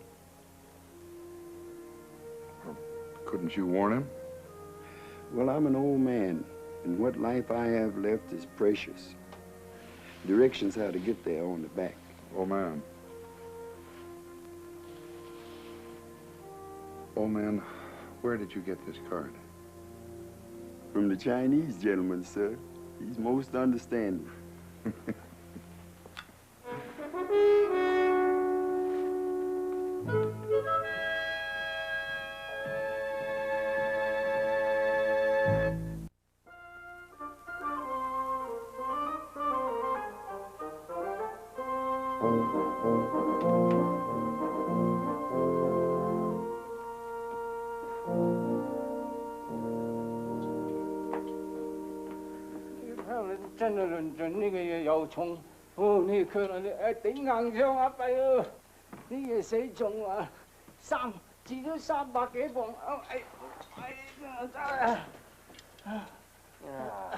Penelope.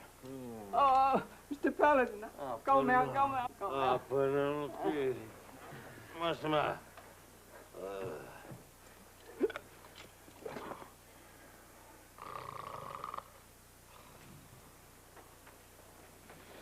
Hey, boy. I beg it, Doctor. As an understanding Chinese gentleman, what did the old man tell you about the colonel? Oh, very sad story. When Colonel go on filibuster, lady hire straw boss. What else? Old man say lady, very good woman, but the straw boss is... Oh, the straw boss and the straw widow, eh? Very easy combination to make fire. A romantic nature of conflagration appeal to Mr. Paladin? Well, hey, boy, I suspect that when the colonel wakes up, he will have a conflagration inside his skull that will require your skills.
Good evening. I wonder if you folks could afford me a night's shelter. My horse has gone lame.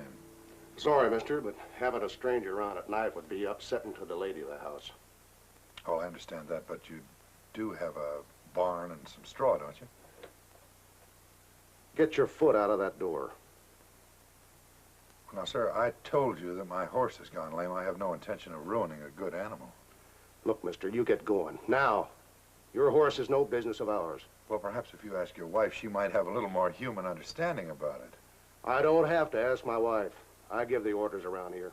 Andrews, put that shotgun down. Go and feed and water the man's horse and get the horse doctor. Yes, ma'am. Do it now. I ain't hardly begun my dinner yet. Eat enough for 3 men, you don't hardly do the work of one. Now get going. Oh, and be careful of that horse.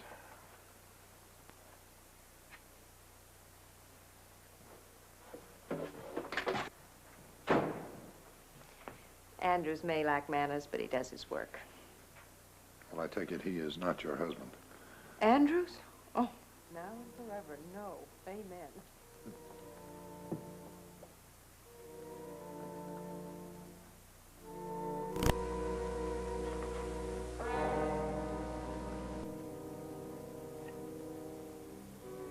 Well,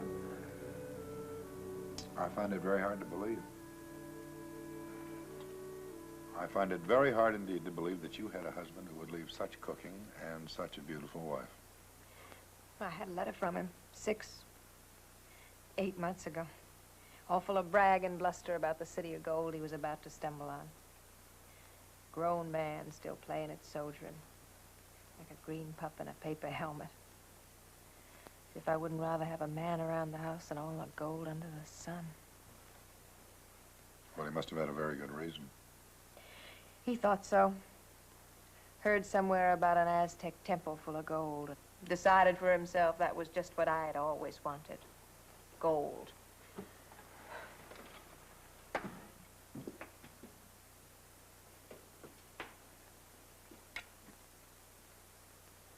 You've seen Oliver? Yes. When's he coming home? Tomorrow, I believe. Well, that's good. There's plenty of work waiting. Is that all you've got to say? What do you expect me to do? Fall on my knees and weep? Well, you do want him back.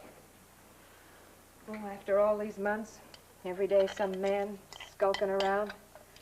I finally hired Andrews to chase him off. Then he started getting notions. Well, you have certainly handled Andrews successfully. I've managed. While my husband traipses through the jungles of Veracruz. Well, he can stay away or come home. It's all one to me.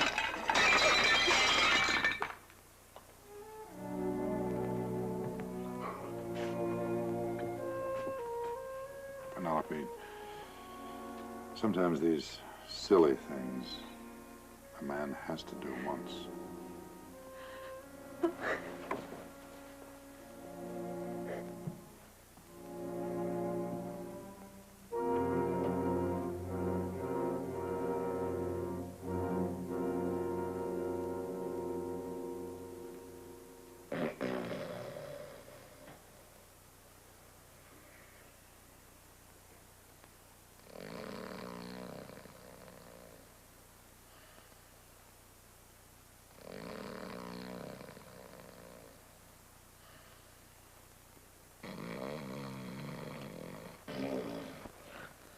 Ngầu quậy vào đây gì?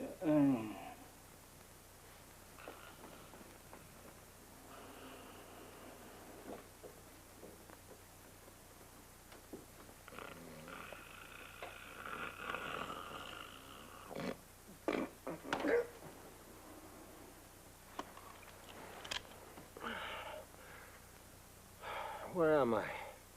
You're in Mr. Paladin's room. Huh? Oh, Paladin, dear. Go to sleep. Don't worry. Go to sleep.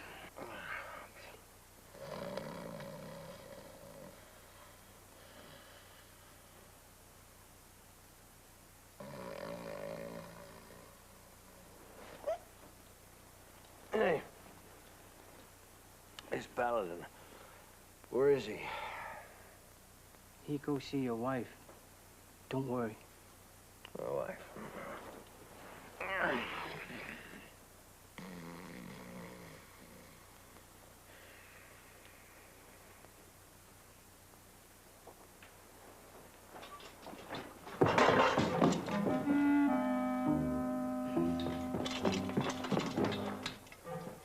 A gun.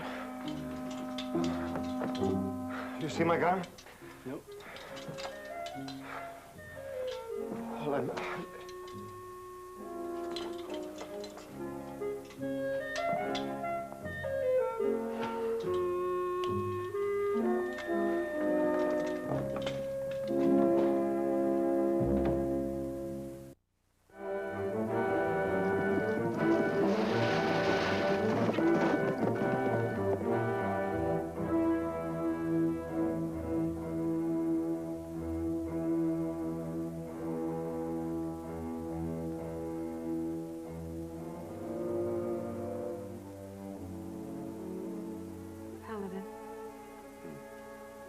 Stay here with me.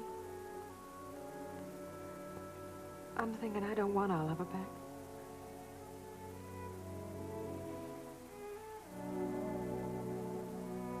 Well, he's come a long way to find that out.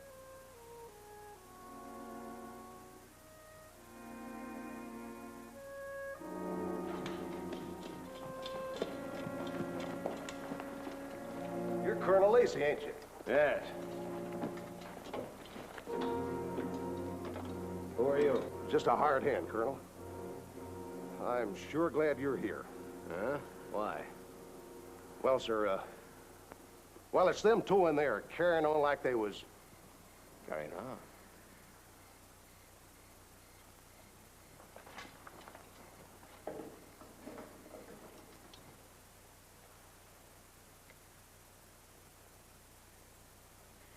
You haven't given me your answer yet.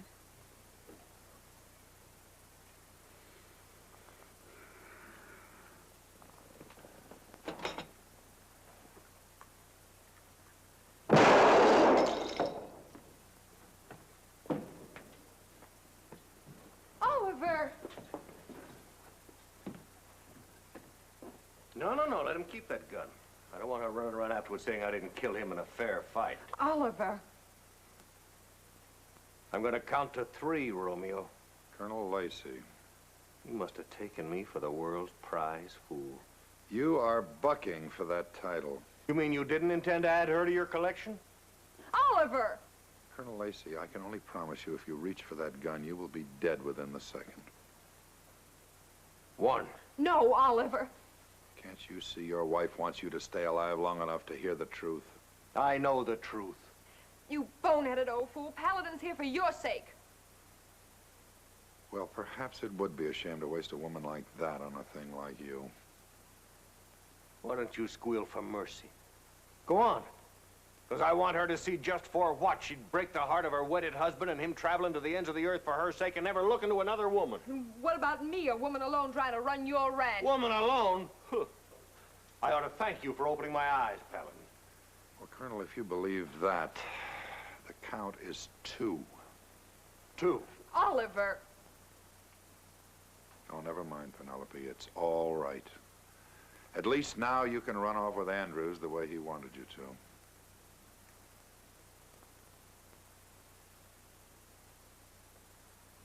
Yes, just what we wanted, isn't it? And now we can. Now, wait a minute.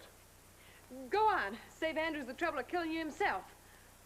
Now, ma'am, that ain't so. Colonel, she's a lying to you. No, it don't matter now. You can tell him the truth.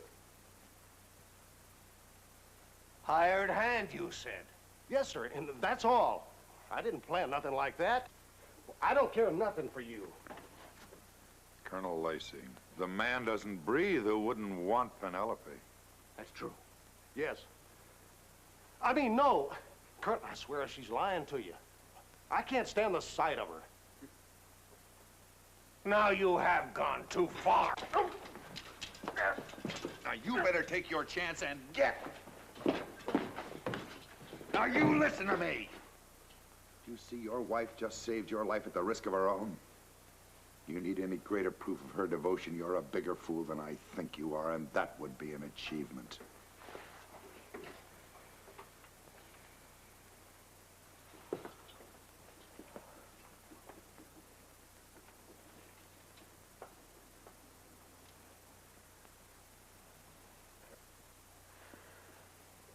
World's prize fool.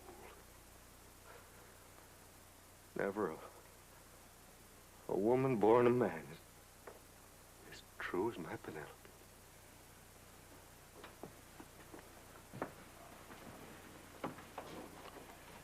He's a very lucky man.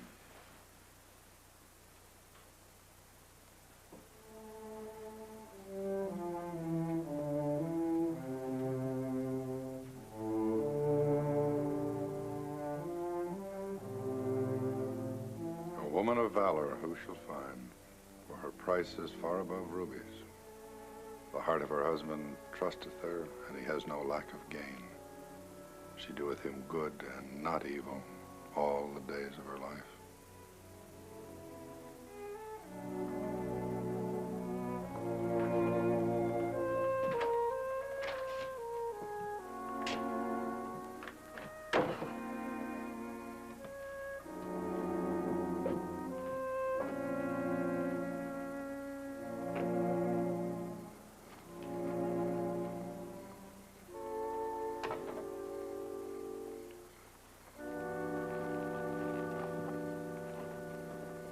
I could have got her, you know. friend, you didn't even come close.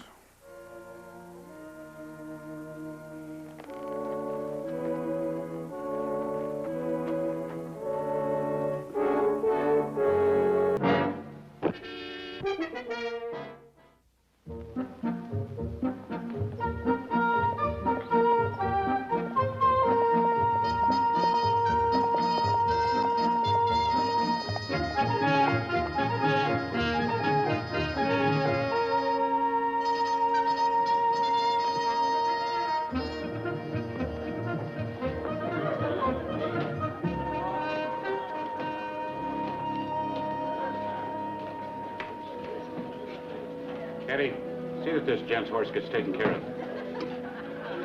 That's Mr. Adams at the poker table there. He's expecting you.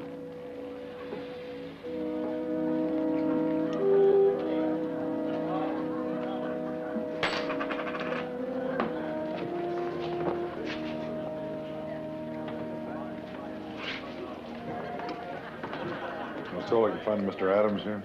Here.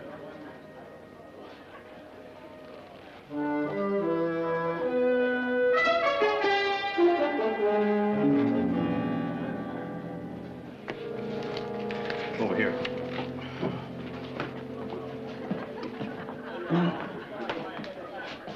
Well, you didn't waste any time getting acquainted with him. That man you bumped into.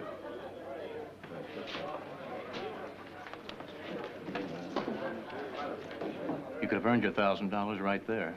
And I'm telling you, I'll do the same job for half that. I pay top money for top men. Mr. Adams, your letter identified you as a district prosecutor who was unable to obtain certain evidence. That's right. I'll spell it out for you. That man, Verge Beach, killed my brother. Do you know what good being district prosecutor did me? None. When Beach wants to kill a man, he simply pushes him into drawing first, and then he claims self-defense. Mr. Adams, I do not hire out as an assassin. And it's perfectly possible to bring a gunfighter into court on charges of deliberately provoking a fight. You don't understand, Mr. Paladin. I want Beach to know he's being cheated. The same way he cheated my brother.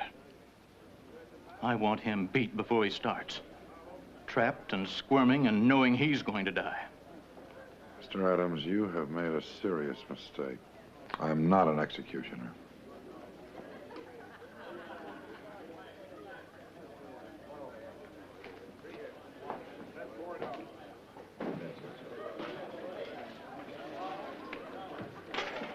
You know, I'm not the only one that feels this way. The whole town feels as I do. You were our first choice. Well, maybe second choice will work just as well. One way or another.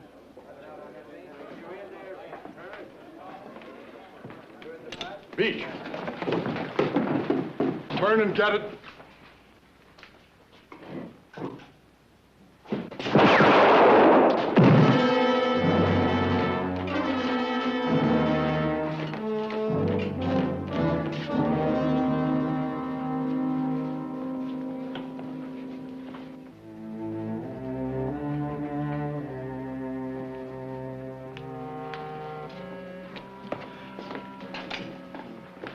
Another murder, Beach.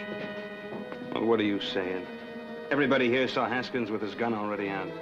No. All we saw was you draw first.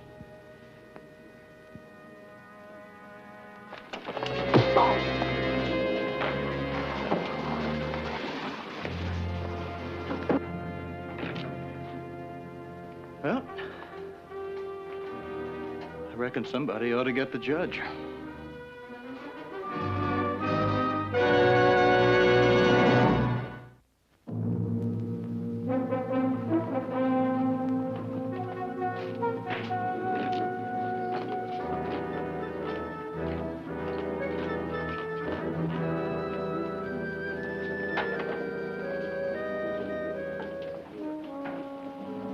Won't take long, will it, Judge? Costs me money every time you shut down the barn. Sir, this will be a legally constituted court, won't it? Table Rock District Territorial Circuit Court. Informal but legal. Are you aware, sir, that the murder charges against the defendant are completely fraudulent? A believer in reason and law. I felt the same way once, until the good citizens of my home state impeached me for actually dispensing justice, logically and lawfully. And what does His Honor believe in now? What every honest man ultimately admits. My belly full, my skin intact. Reason and law. You tell him the truth. You tell him what happened. Get it in your skull. You ain't giving the orders anymore. But you got brave, though. Only this morning it was, yes, Mr. Beach, sir. How about a judge? Am I allowed? If he gets too noisy. Sit down. That'll do, gentlemen. Opera house accommodations are not required for a penny puppet show. Sheriff, call the court to session. All right, folks. Everybody shut up and grab a seat. You staying for the proceedings, sir? Yes, sir, I'm staying. Now, this is a legal court under the laws of Arizona Territory. There'll be no drinking or dancing allowed until we're finished. It seems our able district prosecutor has snared a sinner. Let's hear the charges. We're charging Verge Beach with murder in the first degree, Your Honor. He drew down on Elmo Haskins and killed him in cold blood. You're a liar. Is that your defense, Beach? My defense is Haskins had a gun out pointing at my back. Oh, that's always been your claim, hasn't it, Beach? What about Pete Jarrett, Tom Miller, the Lacey kid, Mr. Adams' brother? Those were fair fights. Killing my brother was no fair fight, Beach. Ridiculing him, insulting him, driving him into it. You can call any witnesses who may feel impelled to testify on your behalf, Mr. Beach.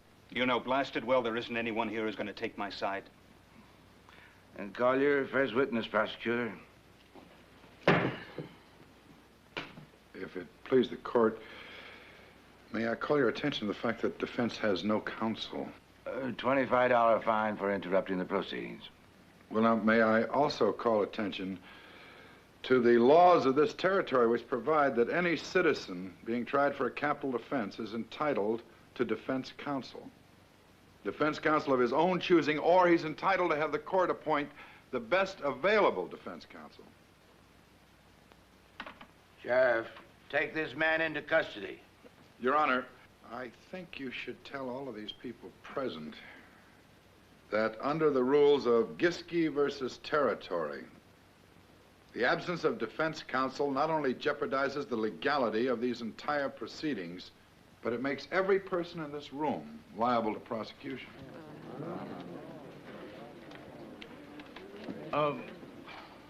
That is correct, Your Honor. I don't mind doing it legally. You're a fool, Adams. Well, I think, sir, that Mr. Adams means he doesn't care how we do it as long as Mr. Beach hangs. Hey, throw him out of here. Order! Order in the court! Order! Charge, countercharge, lie, cheat, kill, bury. I wonder how many of us appreciate the sheer brilliance of our philosophical and legal systems that enable a man to be anything from angel to devil. And with the slightest bit of cleverness, be able to avoid the responsibilities, the pitfalls, the negative aspects of both.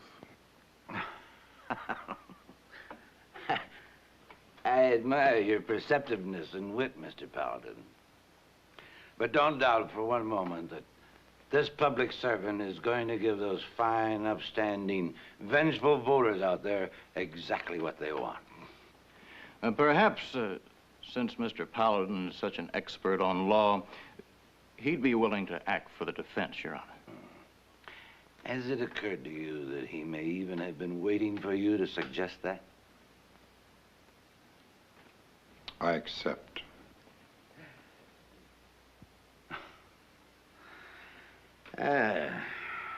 Well now, agreeing that Mr. Beach is entitled to the best available, and seeing how you are the only available, we've complied with the law. Call your first witness, prosecutor. Sir, Your Honor, the defense moves for a change of venue. Denied. Then, sir, the defense requests a delay in the proceedings. Denied. Your Honor, the defense requests a short recess. Denied. I did warn you, sir. Call your first witness, prosecutor. The prosecution calls Sheriff Matthew Tyler.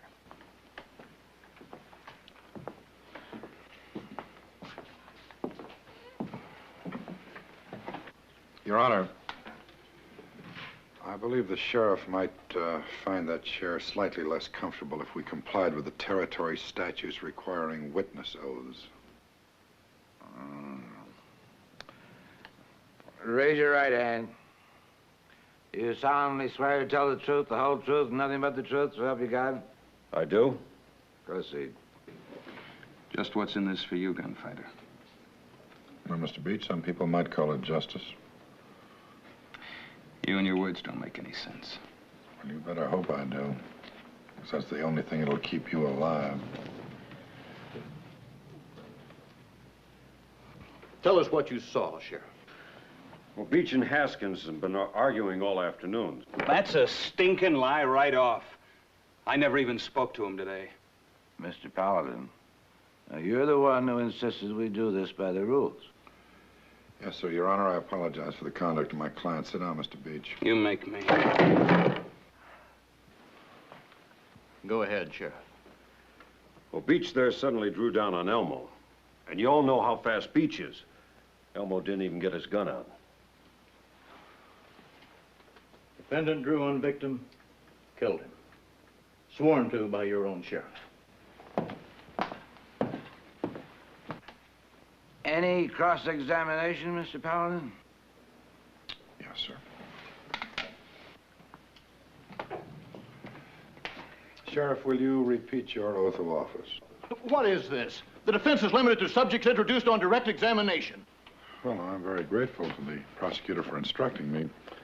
However, the prosecutor has brought out the fact that this was testimony by the township's sheriff, and I'm simply trying to establish what special significance that fact holds. I can't deny the logic in that, Adams. You had to stress the fact that Tyler is our sheriff. Tell him what you can. Well, as far as I can remember, I said I'd support and defend the Constitution of the land and the laws of the territory. Nothing about quelling riots and insurrections, arresting criminals, protecting women, children. Well, now, ain't that all included when you say you uphold the law? Well, it is complicated, isn't it, Sheriff? It's a vast system. It's not a system, it's a labyrinth. Laws and legal procedures. Why, a man could spend the better part of his life learning just one small part of it. It's too doggone mixed up and tangled up for my taste. Yeah. Well, Sheriff, would you say that it might be a better idea to, say, select the sheriff and the judge and the prosecutor and allow them to settle questions of right and wrong as each one came up? Well, now, I reckon I'd trust my judgment all right, but... Your Honor, he's leading this into completely immaterial areas. Well, be a little quicker on your feet. He's already made his point. Well, we'll tell the jury not to pay any attention to all of this. Disregard what you heard. And you quit telling me how to run my court.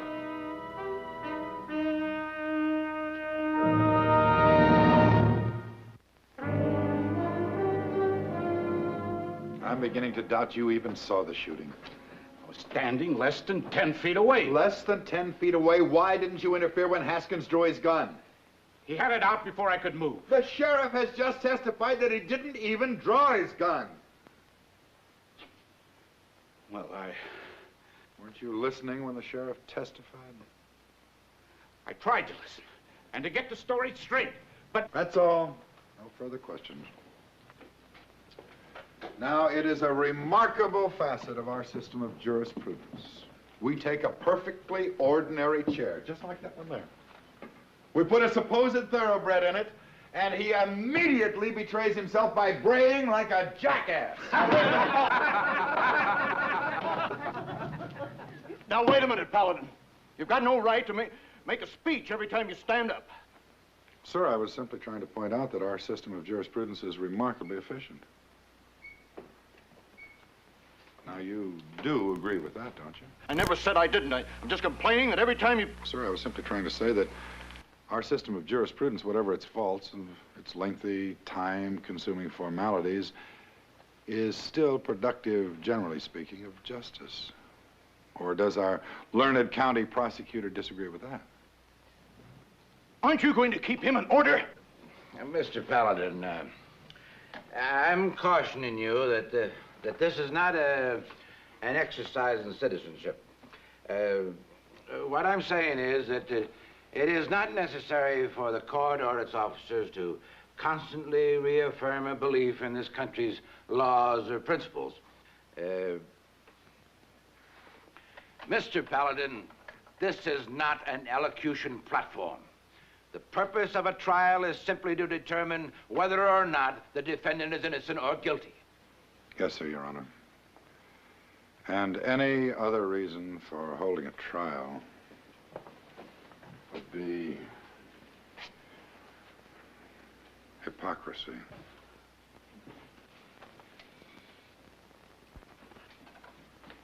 I apologize for wasting the court's time on a matter so obvious. Well, prosecutor, do you have another witness to call or not?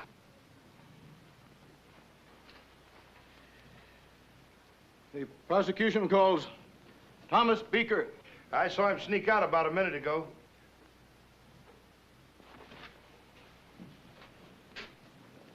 Josh Cassidy.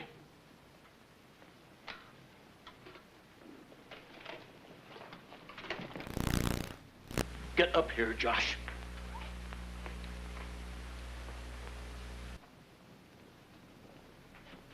Josh! Josh!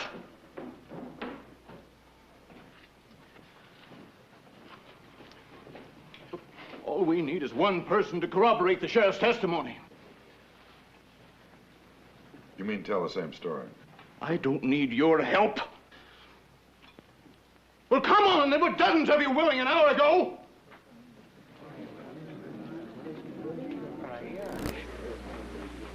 Well, what difference does it make?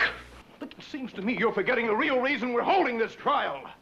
A trial is a search for truth, prosecutor. Verge Beach is a murder. That's your precious truth. I've seen him take life.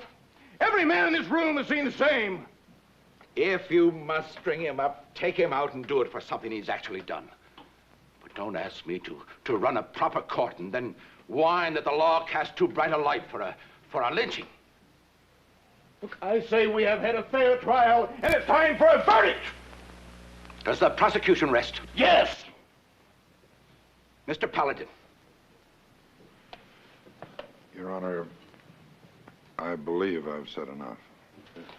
Like the judge was saying, Mr. Adams, talking about lynching's one thing, but sitting in a courtroom and twisting around with the law, that's something else again. Mr. Foreman, I believe you have a very good point there. The law should be something like, well, something like church. Can't you shut him up? I'm forced to find you in contempt of court, prosecutor, and as You're a dead man, Adams.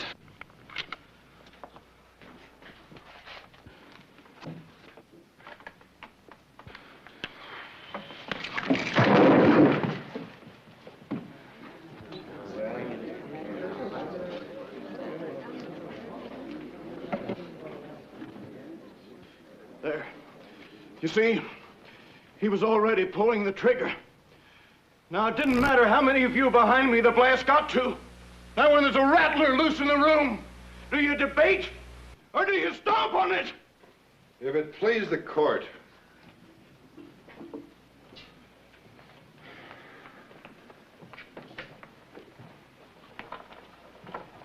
having undertaken the defense of Mr. Beach. Now do you see that we're only trying to protect ourselves? I see, Mr. Adams. I always have. What you're saying is that if most of the members of any community decide that one other member is dangerous and should be done away with, then it should be done quickly, without the delays and risks inherent in a court trial. Oh, that's about it. Well, sir, I'm prepared to withdraw from this case. I'm prepared to leave this town if you are prepared to accept an equally fair and simple request. See, in order to guarantee equal treatment, as is right and necessary in a democracy, you will agree to distribute periodically secret ballots containing the names of each member of this community. Those ballots will be marked by every other member of this community. Yes or no, life or death. I'm surprised no one has used this before. Marvelously simple, efficient, bound to curb theft, adultery, gossip. It may even stamp out bragging, jealousy, short weighing by merchants, overdue bills from customers. Golden era. Friendship, mercy, kindness, love.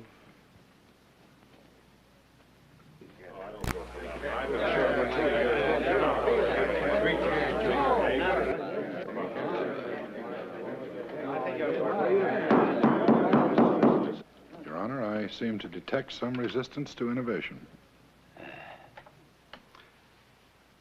Well, now, since obviously you all wish to return to the rather inefficient and archaic system we've been using, the court, reluctantly in this instance, must follow the dictates of the law, rather than personal dislike, fear, or desire.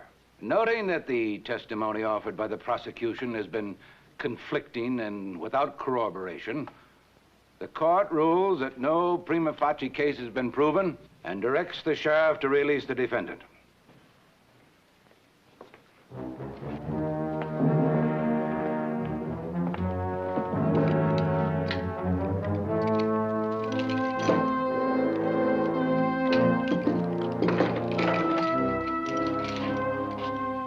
There is a condition.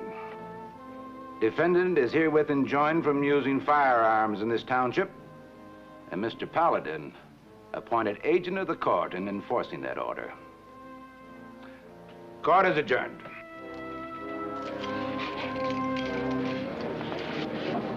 Fairly, legally.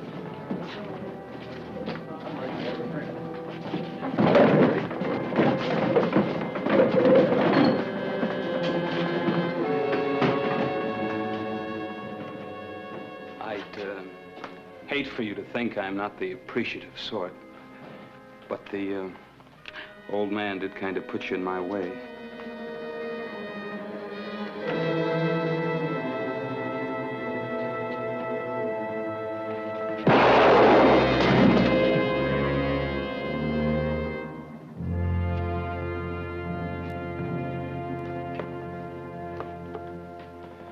I'm sorry I put you in that position, but the court must be practical as well as legal.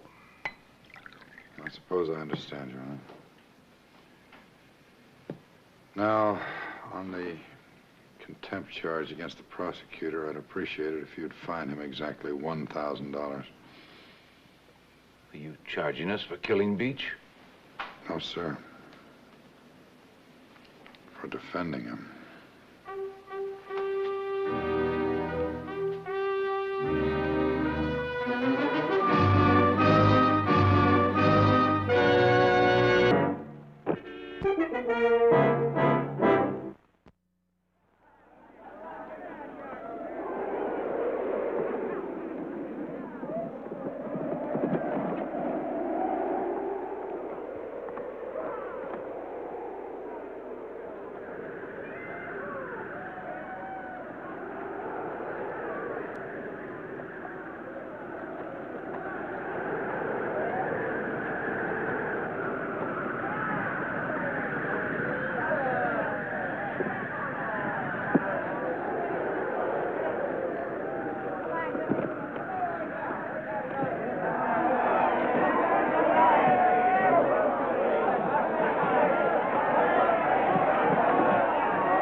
Santa Claus brought me. I must have been a real good girl. You buy me a drink? I am cold, weary, hungry, and I got half the dust of Texas on my back. You excuse me while I get something to eat? No offense. When you thaw out, the name's Anna. Hey, give me the money. Give me the money. Give me the money to get to it. Come on, Jake, give us more.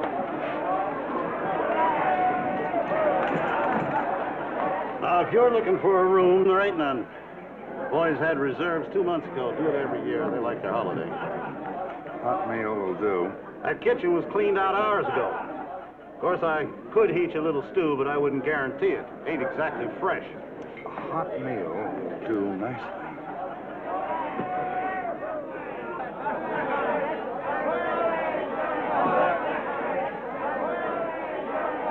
You know, mister, it wouldn't do no harm if you was to get a little of that holiday spirit. Well, I'm very happy to see that the true Christmas spirit prevails. Now, will you get me that stew?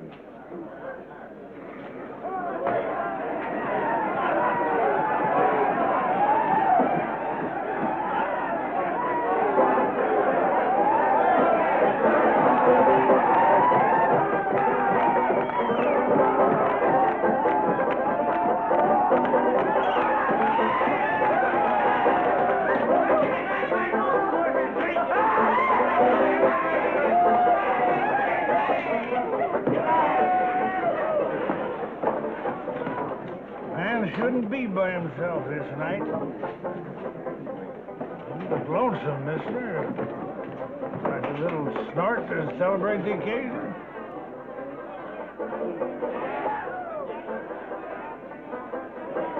Those presents for your children?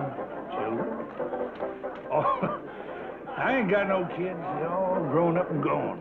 Ain't got time for the old man. Every year I buy these doodads for them just like when they was little. And you know what? I wind up keeping them for myself. Got nobody to give them to. And young'uns got no place, no time for the old man. Oh, well.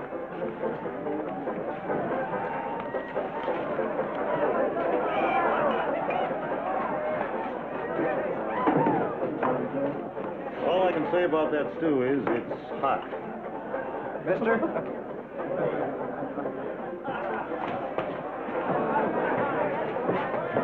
Mister, I need a room. Well, I'm sorry, we're all out of room. Well, any place at all. I can pay. Told you we're all filled up. Well, wait, just let me explain. I said we ain't got it!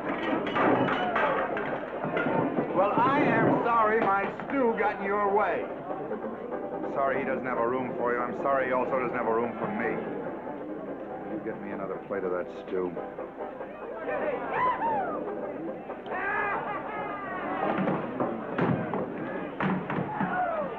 Mister, I know it don't do no good, but I do beg your pardon.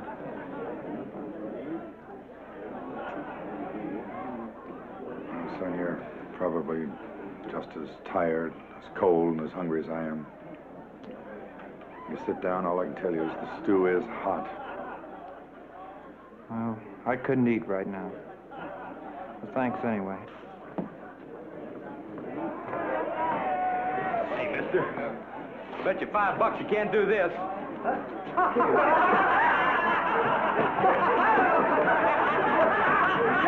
Don't have a room if you think you can make it. No, please. Please. Is your wife, son?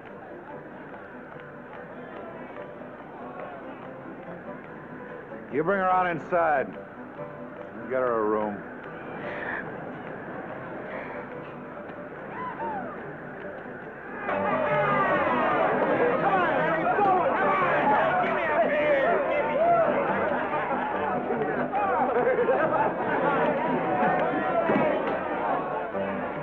Now, that cowboy and his wife, they need a room very badly. You didn't hear me very well, did you? We ain't got one! Well, I may just have to empty one for you. I suggest you look at her very closely.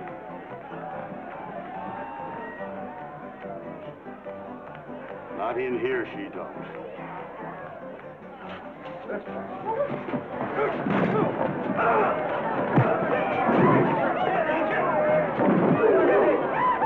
Now, when your friend comes to, I suggest you tell him Merry Christmas for me.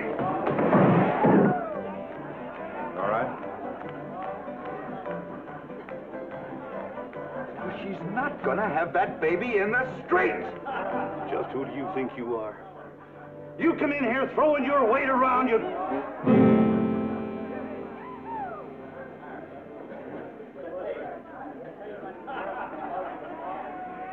Well, I got the storeroom. I guess they could use that. Thank you very much.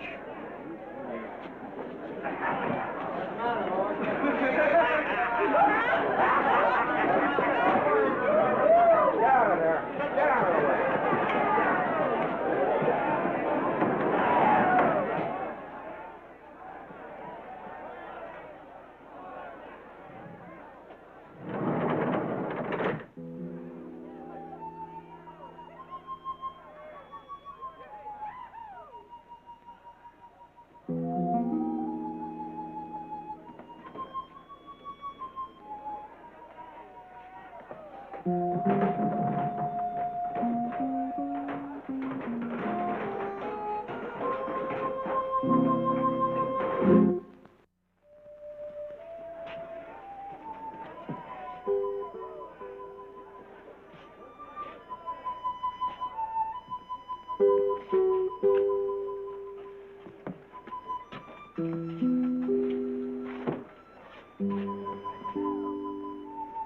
Well, I guess you won't be needing this for a while.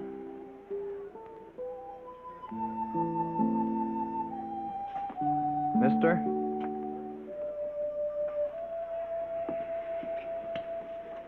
I sure do thank you. Your first child?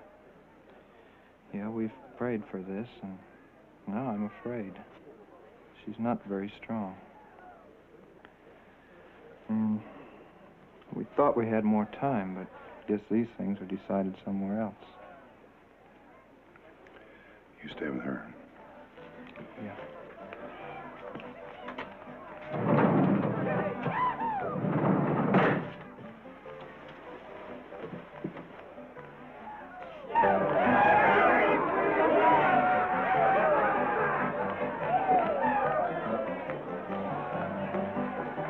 Have you got a doctor in this town? Yes, we got a doctor. Best sawbones in the whole state of Texas. That's fine. Now, where can I find him?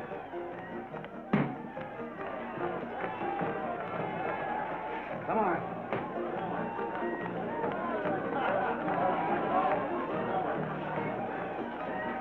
There he is.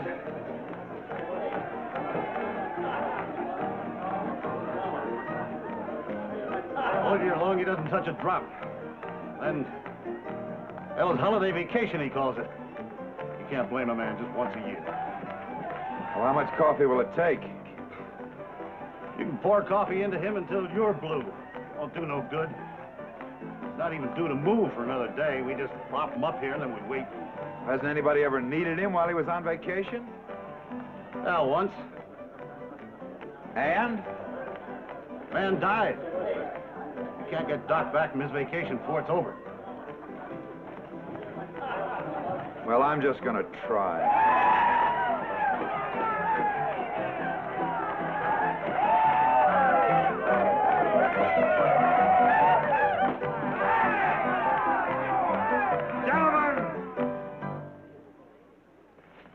Ladies, that girl in the storeroom there, well, she's pretty obviously going to have a baby. Now, who is there who'll help me get that doctor in some shape so he can assist? Well, not me!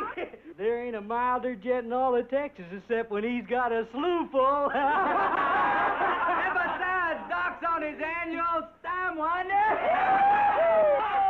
And I don't blame him none either. Yeah. Look, mister, some of us come to this town only one time a year. Tain't like she is the only woman to ever have a baby. Now, you listen to me. There's a human being in there that needs your help.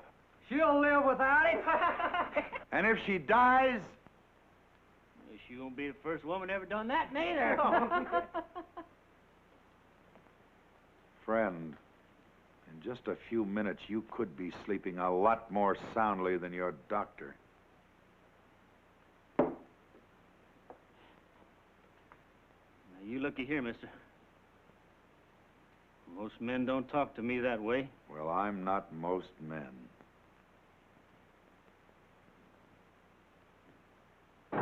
Mister? Hurry. Let's go.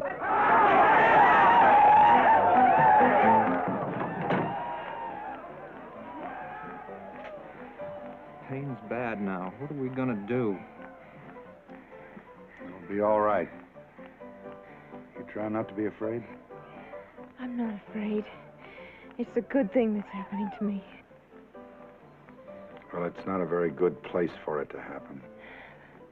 I don't mind those men out there. My father and brothers were like that. Their lives are hard, and they have to be hard, too, or die. Well, you're a very wise girl. I love you so much. In fact, he never tries to conceal.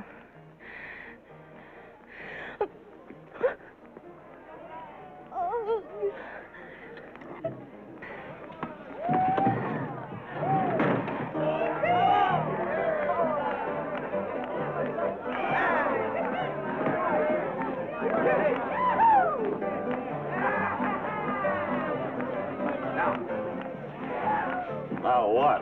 Now I want a bottle of whiskey, some clean cloths, and some hot water. Now, you listen. I left this bar twice tonight on account of you. Once to give you your dinner, once to introduce you to our doctor. That register's just busting at the seams. I ain't had a night like this since they strung up old B. Peters.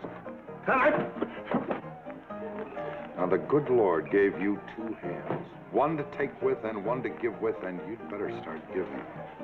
Now, Mr. Paladin, there's no reason for you to get all riled up like that.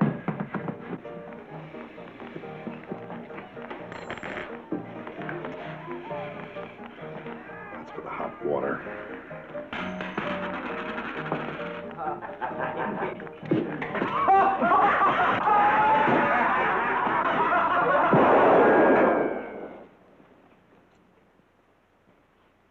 Now, you listen. It's bad in there, and it's going to get worse. You people are not going to help that girl. The least you can do is give her some peace and quiet. You're singing psalms to a dead horse, mister.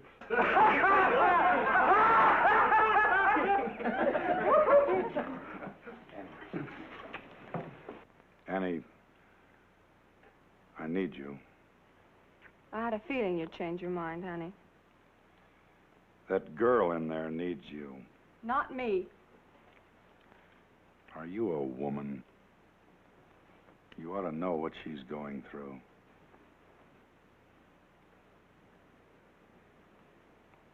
I know. Well, then help her.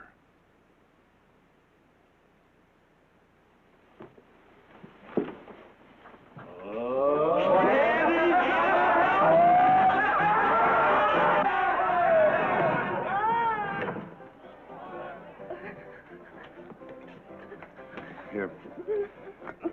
That's right. A little more to ease the pain. I don't know, maybe Jake's not gonna like this. Jake pays me to entertain the customers, and he believes in value received. Annie, I can't do this alone. I need your help. But Jake's gonna come in here. Leave Jake to me. It's not really that. I'm not really sure I can help her. You can try.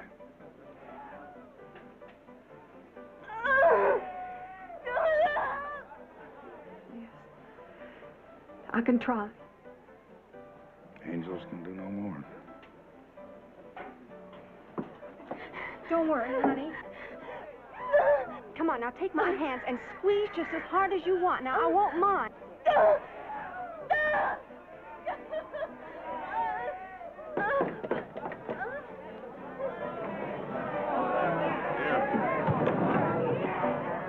Annie, them boys are kicking up a storm out there. Now, you come on out and keep them happy. Annie, you stay right where you are. You sure are putting a damper on the proceedings around here, mister. I wouldn't want those men to lose that holiday spirit. That would be a shame. Look, I'm not running no charity ward. This is costing me money. Now, I'll try to find a room some other... She stays right where she is. Now, get out of here. Hey, Annie! Come and collect that debt. You promised. Come on. Annie, stay right where you are. I'll take care of this. Hey, Annie!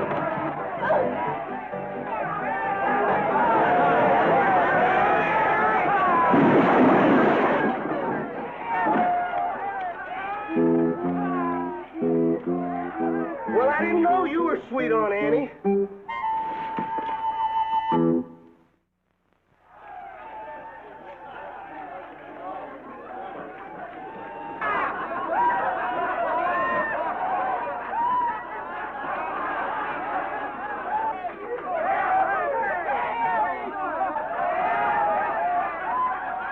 Excuse me.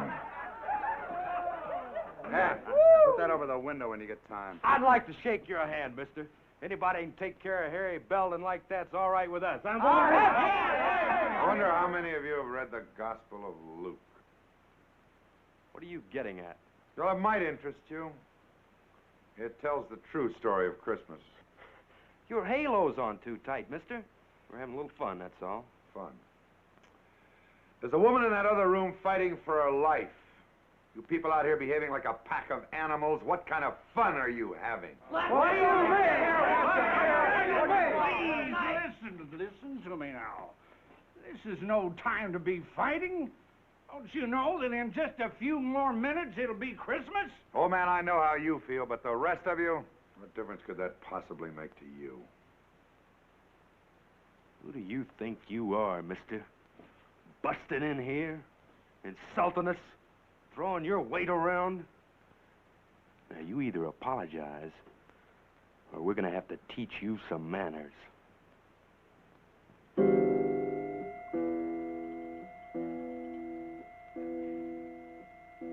Well, you're welcome to try.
It's a beautiful child.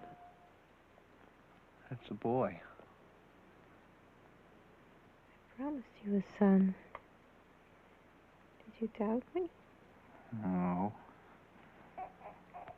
He's beautiful. Like his mother. You're a very lucky young man. Yes, I know. I'll never forget this night. Or you. Though I speak with the tongues of men and angels and have not charity, I am become as sounding brass or tinkling cymbals.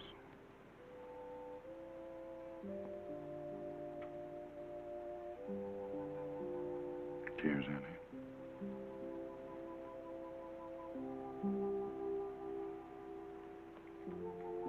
Up until now, I never cared much for Christmas. It was just a time to be lonely.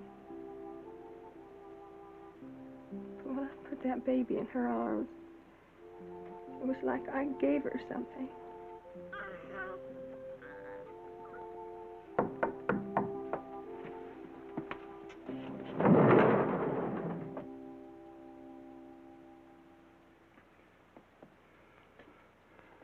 We,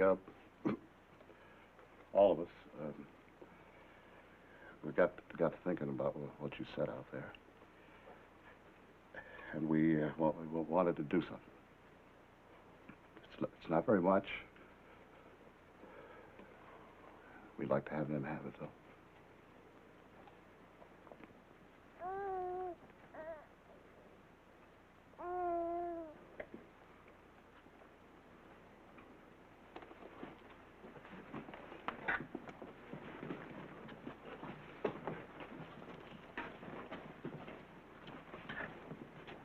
Thank you, ma'am. These are for the baby, ma'am. They might not be appropriate like, but it's all I got. Thank you. Ma'am, you did me a big favor. I got somebody to give them to.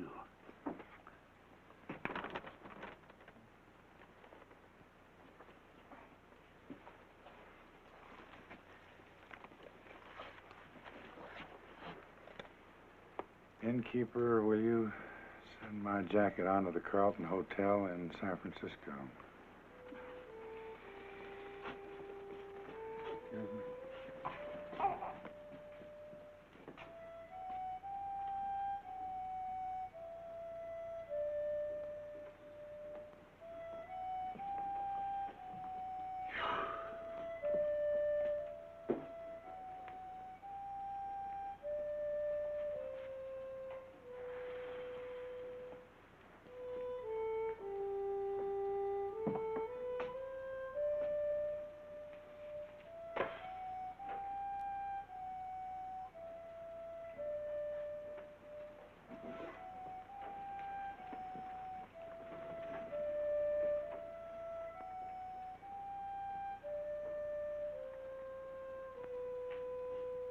Merry Christmas.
Stuart, there are 3 basic ingredients for a good salad. A miser for the vinegar, a spendthrift for the oil, and a madman for the tossing. I assure you, Mr. Paladin, the next time I will remember. Well, when you do remember, I have the other half. Mr. Paladin now will go play blackjack. Mr. Paladin will now enjoy his brandy, his coffee, and his cigars. But very lucky day. Hey boy read Mr. Paladin fortune. Today everything lucky. Female woman say to Hey boy tell Mr. Paladin he come play blackjack. Lady, hey boy, not female woman. Lady? Maybe so. She deal cards, blackjack. A woman dealer in the Carlton? She take employment while you away. Very nice. Nice here, nice there, nice. Well, as Hey Boy says, Mr. Paladin will now go play blackjack.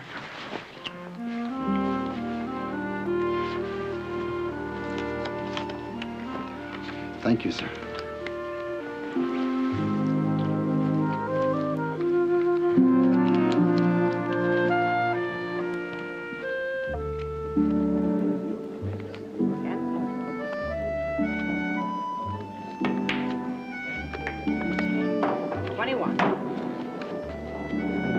Sorry, gentlemen. From now on, no bets under $100. I never heard anything like that. It's too much for me.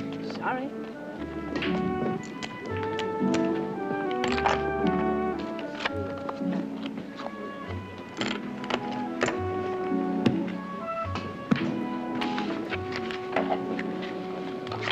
Mr. Paladin? Well, now, is that surprise, criticism, or pleasure? That yours? Mine. My husband sent it to me. From prison. Doesn't that make you want to know who I am? I have a great feeling you're about to tell me. I'm Jess Harden's wife. Jess Harden, well, they say he stole $80,000 from the bank in Warlands. I've never heard of Warlance or Jess Harden. Warlands is dead now. Ghost town. Several years ago, it amounted to something. Jess used to clerk in the general store there. Then one night, the bank vault was blown up. They say Jess did it. Do you believe he did? I don't know, but I will next week. When he comes home. Money? Never turned up. Does Harden know what Warlance is now? He told me that he'd be back and meet me in the very same spot in the general store. Just like nothing happened in between.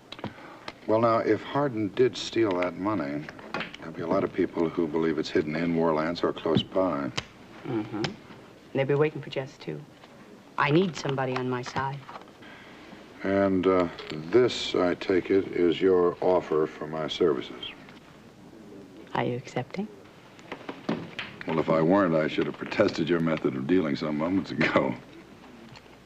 Where do I cash these in? I'll be waiting for you in Warlands next Wednesday. In a ghost town? Mm-hmm.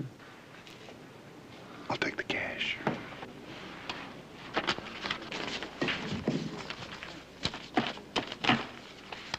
Mr. Paladin? Mrs. Harden, thank you.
Hang tight. If it is Harden and you plug him, we got nothing.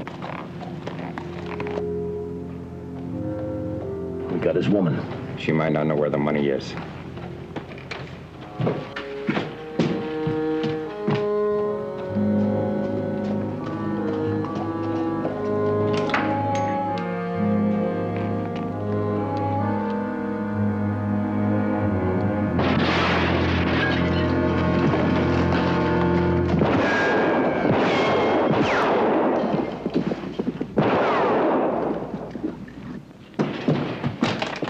That's fine.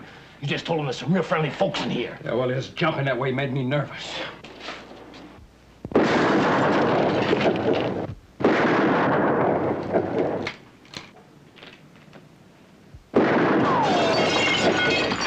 There's another one.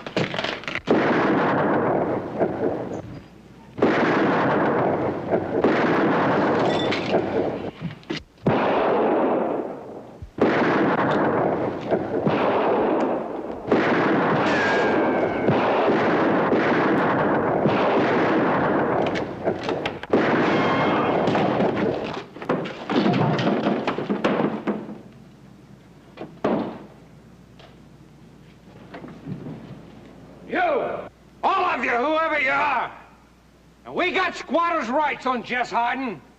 You hear me? So clear out of here!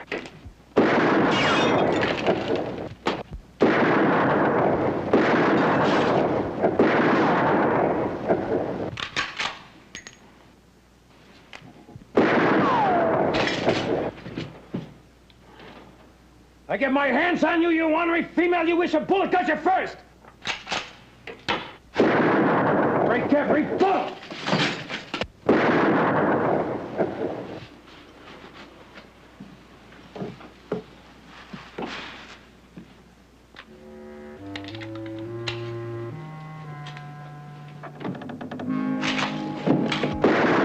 Easy. I said easy. My door is barricaded. How did you... High ceiling. High ceilings mean attics, and attics have crawl holes, and sooner or later they're going to figure that out.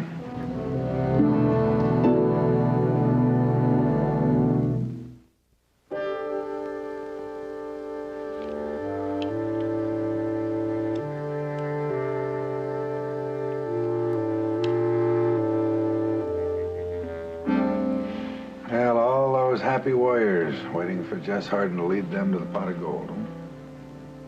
They're going to be disappointed. Buzzards trying to grab everything they can.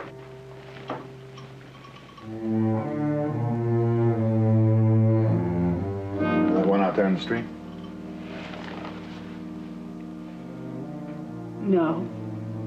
The horse is mine. Deliberately shot it so I couldn't break away. Who shot the man?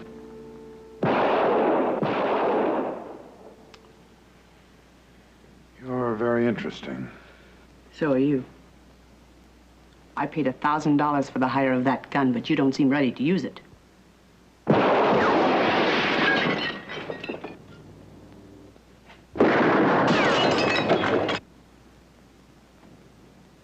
Well, to tell you the truth, I don't really enjoy my work. And I think I'll see what the boys in the back room will have. Don't be a fool. That hotel does have to be cleaned out. Alone? You're going to go in there? Yes, I am. And you're going to cover me. What's the sense in hiring you if you're going to get yourself killed right off? Well, I think it'll take me about 4 seconds to get out of here and into that saloon right next to the hotel. Surprise will buy me 1 second. You start shooting, that'll buy me 2 more. That only adds up to 3. I know.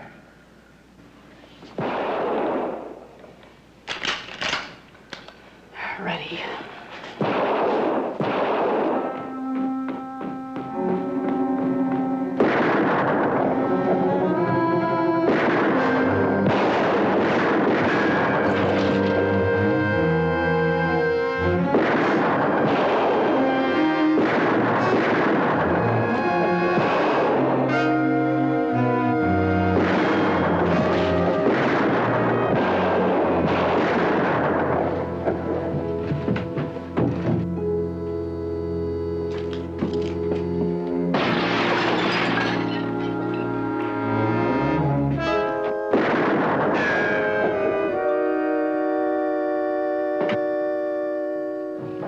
That's the fellow that rode in. Yeah, I know, but where'd that other one come from? When did he sneak in the saloon? What are you up to over there? Gonna put that down?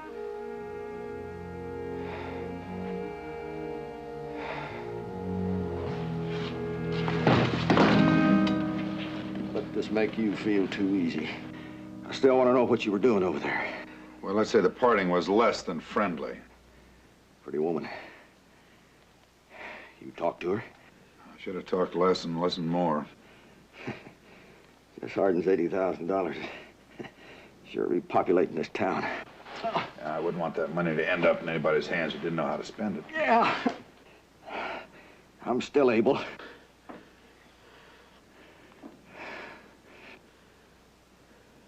Why'd you help me out there? Curiosity. I want to know how come you were in there with her. You know, it's not the bullet that a man should be afraid of. It's the hole it leaves. Let me look at it. You stay put.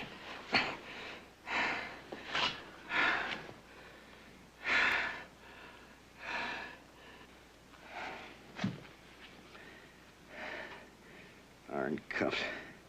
They leave their mark if you wear them long enough. So I understand.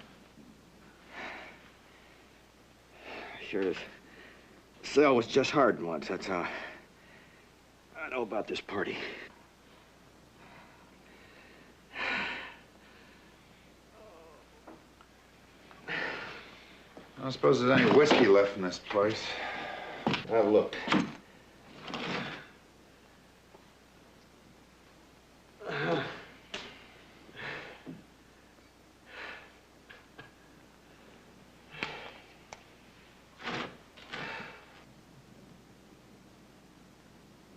Guess Hardin doesn't show up pretty soon. This place is gonna start looking like a boomtown again. Nobody cuts in. I had this idea first 7 years ago. Everybody out there is saying that, too. Even her.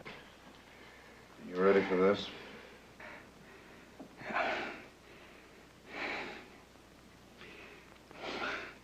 My name's Outlaw. Mean anything to you? No. I didn't think it would. I've had what the poet would call a wasted life. Even figured out what I want on my tombstone. Here lies Long. Too many ways he was short.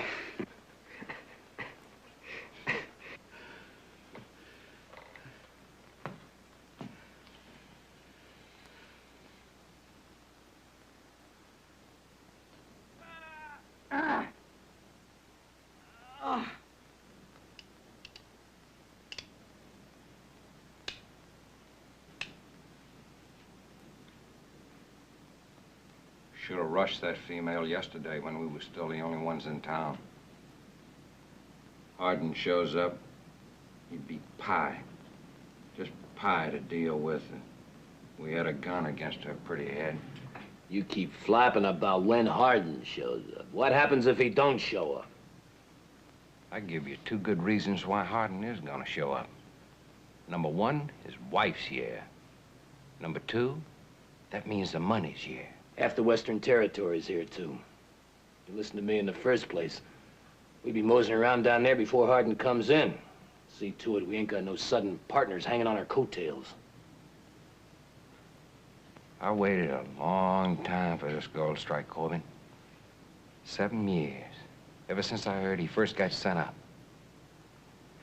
I reckon I done spent that money, 100 times in my mind. Places I'd go. You know, every time I'd look at a pretty woman, I'd just pick and choose, just like as if I already had that 80,000. 40,000. Yeah. 40,000. We gotta get it first.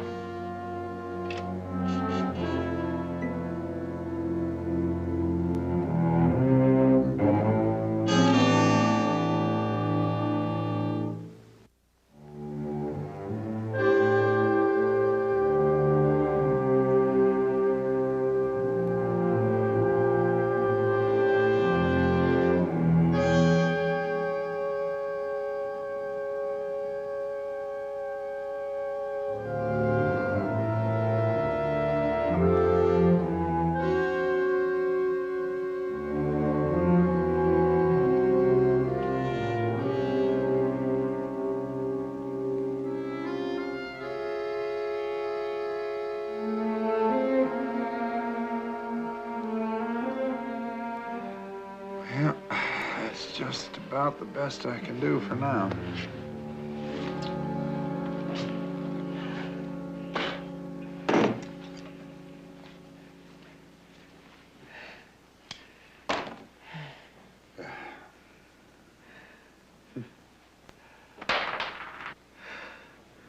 You might have asked me if I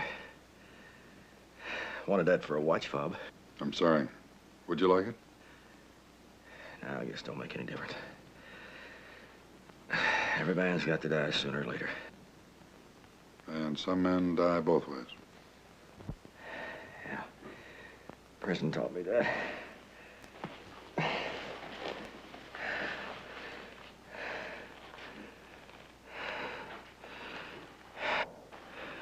You know, might seem kind of silly to you, but I would like that bullet. All right.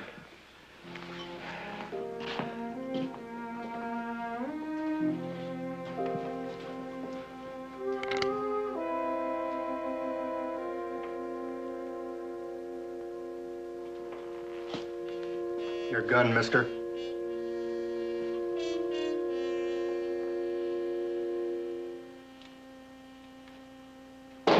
Start backing.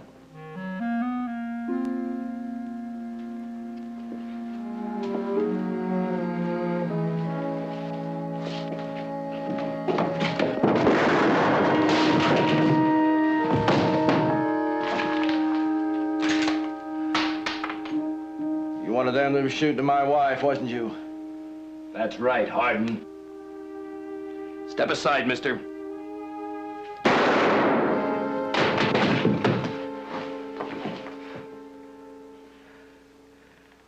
There'll be others come along. You know all along I was Hardin? I wasn't sure.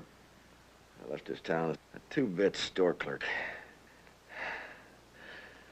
I'm something else now, ain't I? Prison can be very educational. Break a man's heart. You want me to break your heart? Why don't I just get you across the street to your wife? You better wait first. You better listen. See, I didn't steal that $80,000. It wasn't there. Edna's the only treasure I left in this town. Sure, I blew open the bank vault. Sold black powder in the store. There wasn't any money in that vault. I tried to tell that to the court. They wouldn't believe me. Not even Edna. I wanted that money so bad for her. She said she'd die if we didn't get out of this town. He's a liar. No, he's got to be a liar. He's dying. Die? He's been dead to me for 7 years. The work I've done to get him out, money I could have spent on myself. Do you want to know what he's made of me? A card dealer. Well, sir, I'm going to make him tell me the truth. That man's dying, and all he's got left in this world is his memory of you, and you can't give him that. Paladin, what if he is lying? Now, after he's dead, the money is lost to everybody. Well, can't you understand that? There's enough money for both of us. We could spend it together. Well, he'll tell me the truth, and you can trust me. I trusted you when I crossed the street. Now, let's see. If your shot had been a little better, you could have convinced the others that I was just Hardin, and with Hardin dead, the others would have stopped trying. No. Oh, you are a gem. Edna?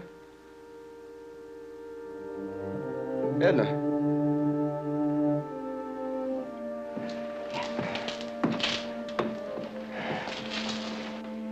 Jess. Jess, I want to ask you something. You know the answer. I love you. Paladin!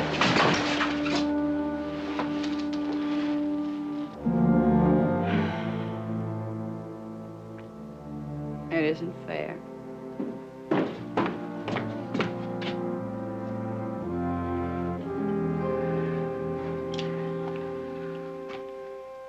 He tell you where he hid the money?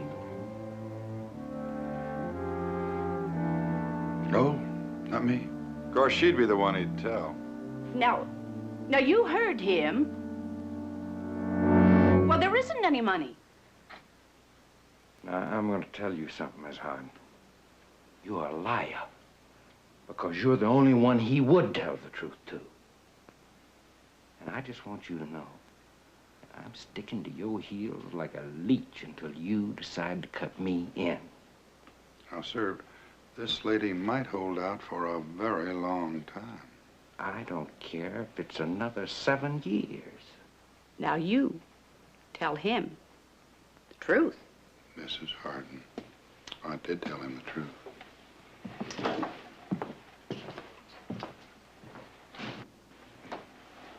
Now,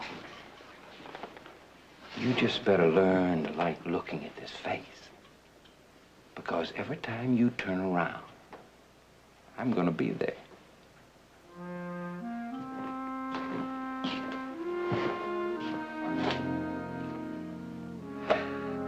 Well, I do hope you two will be very happy.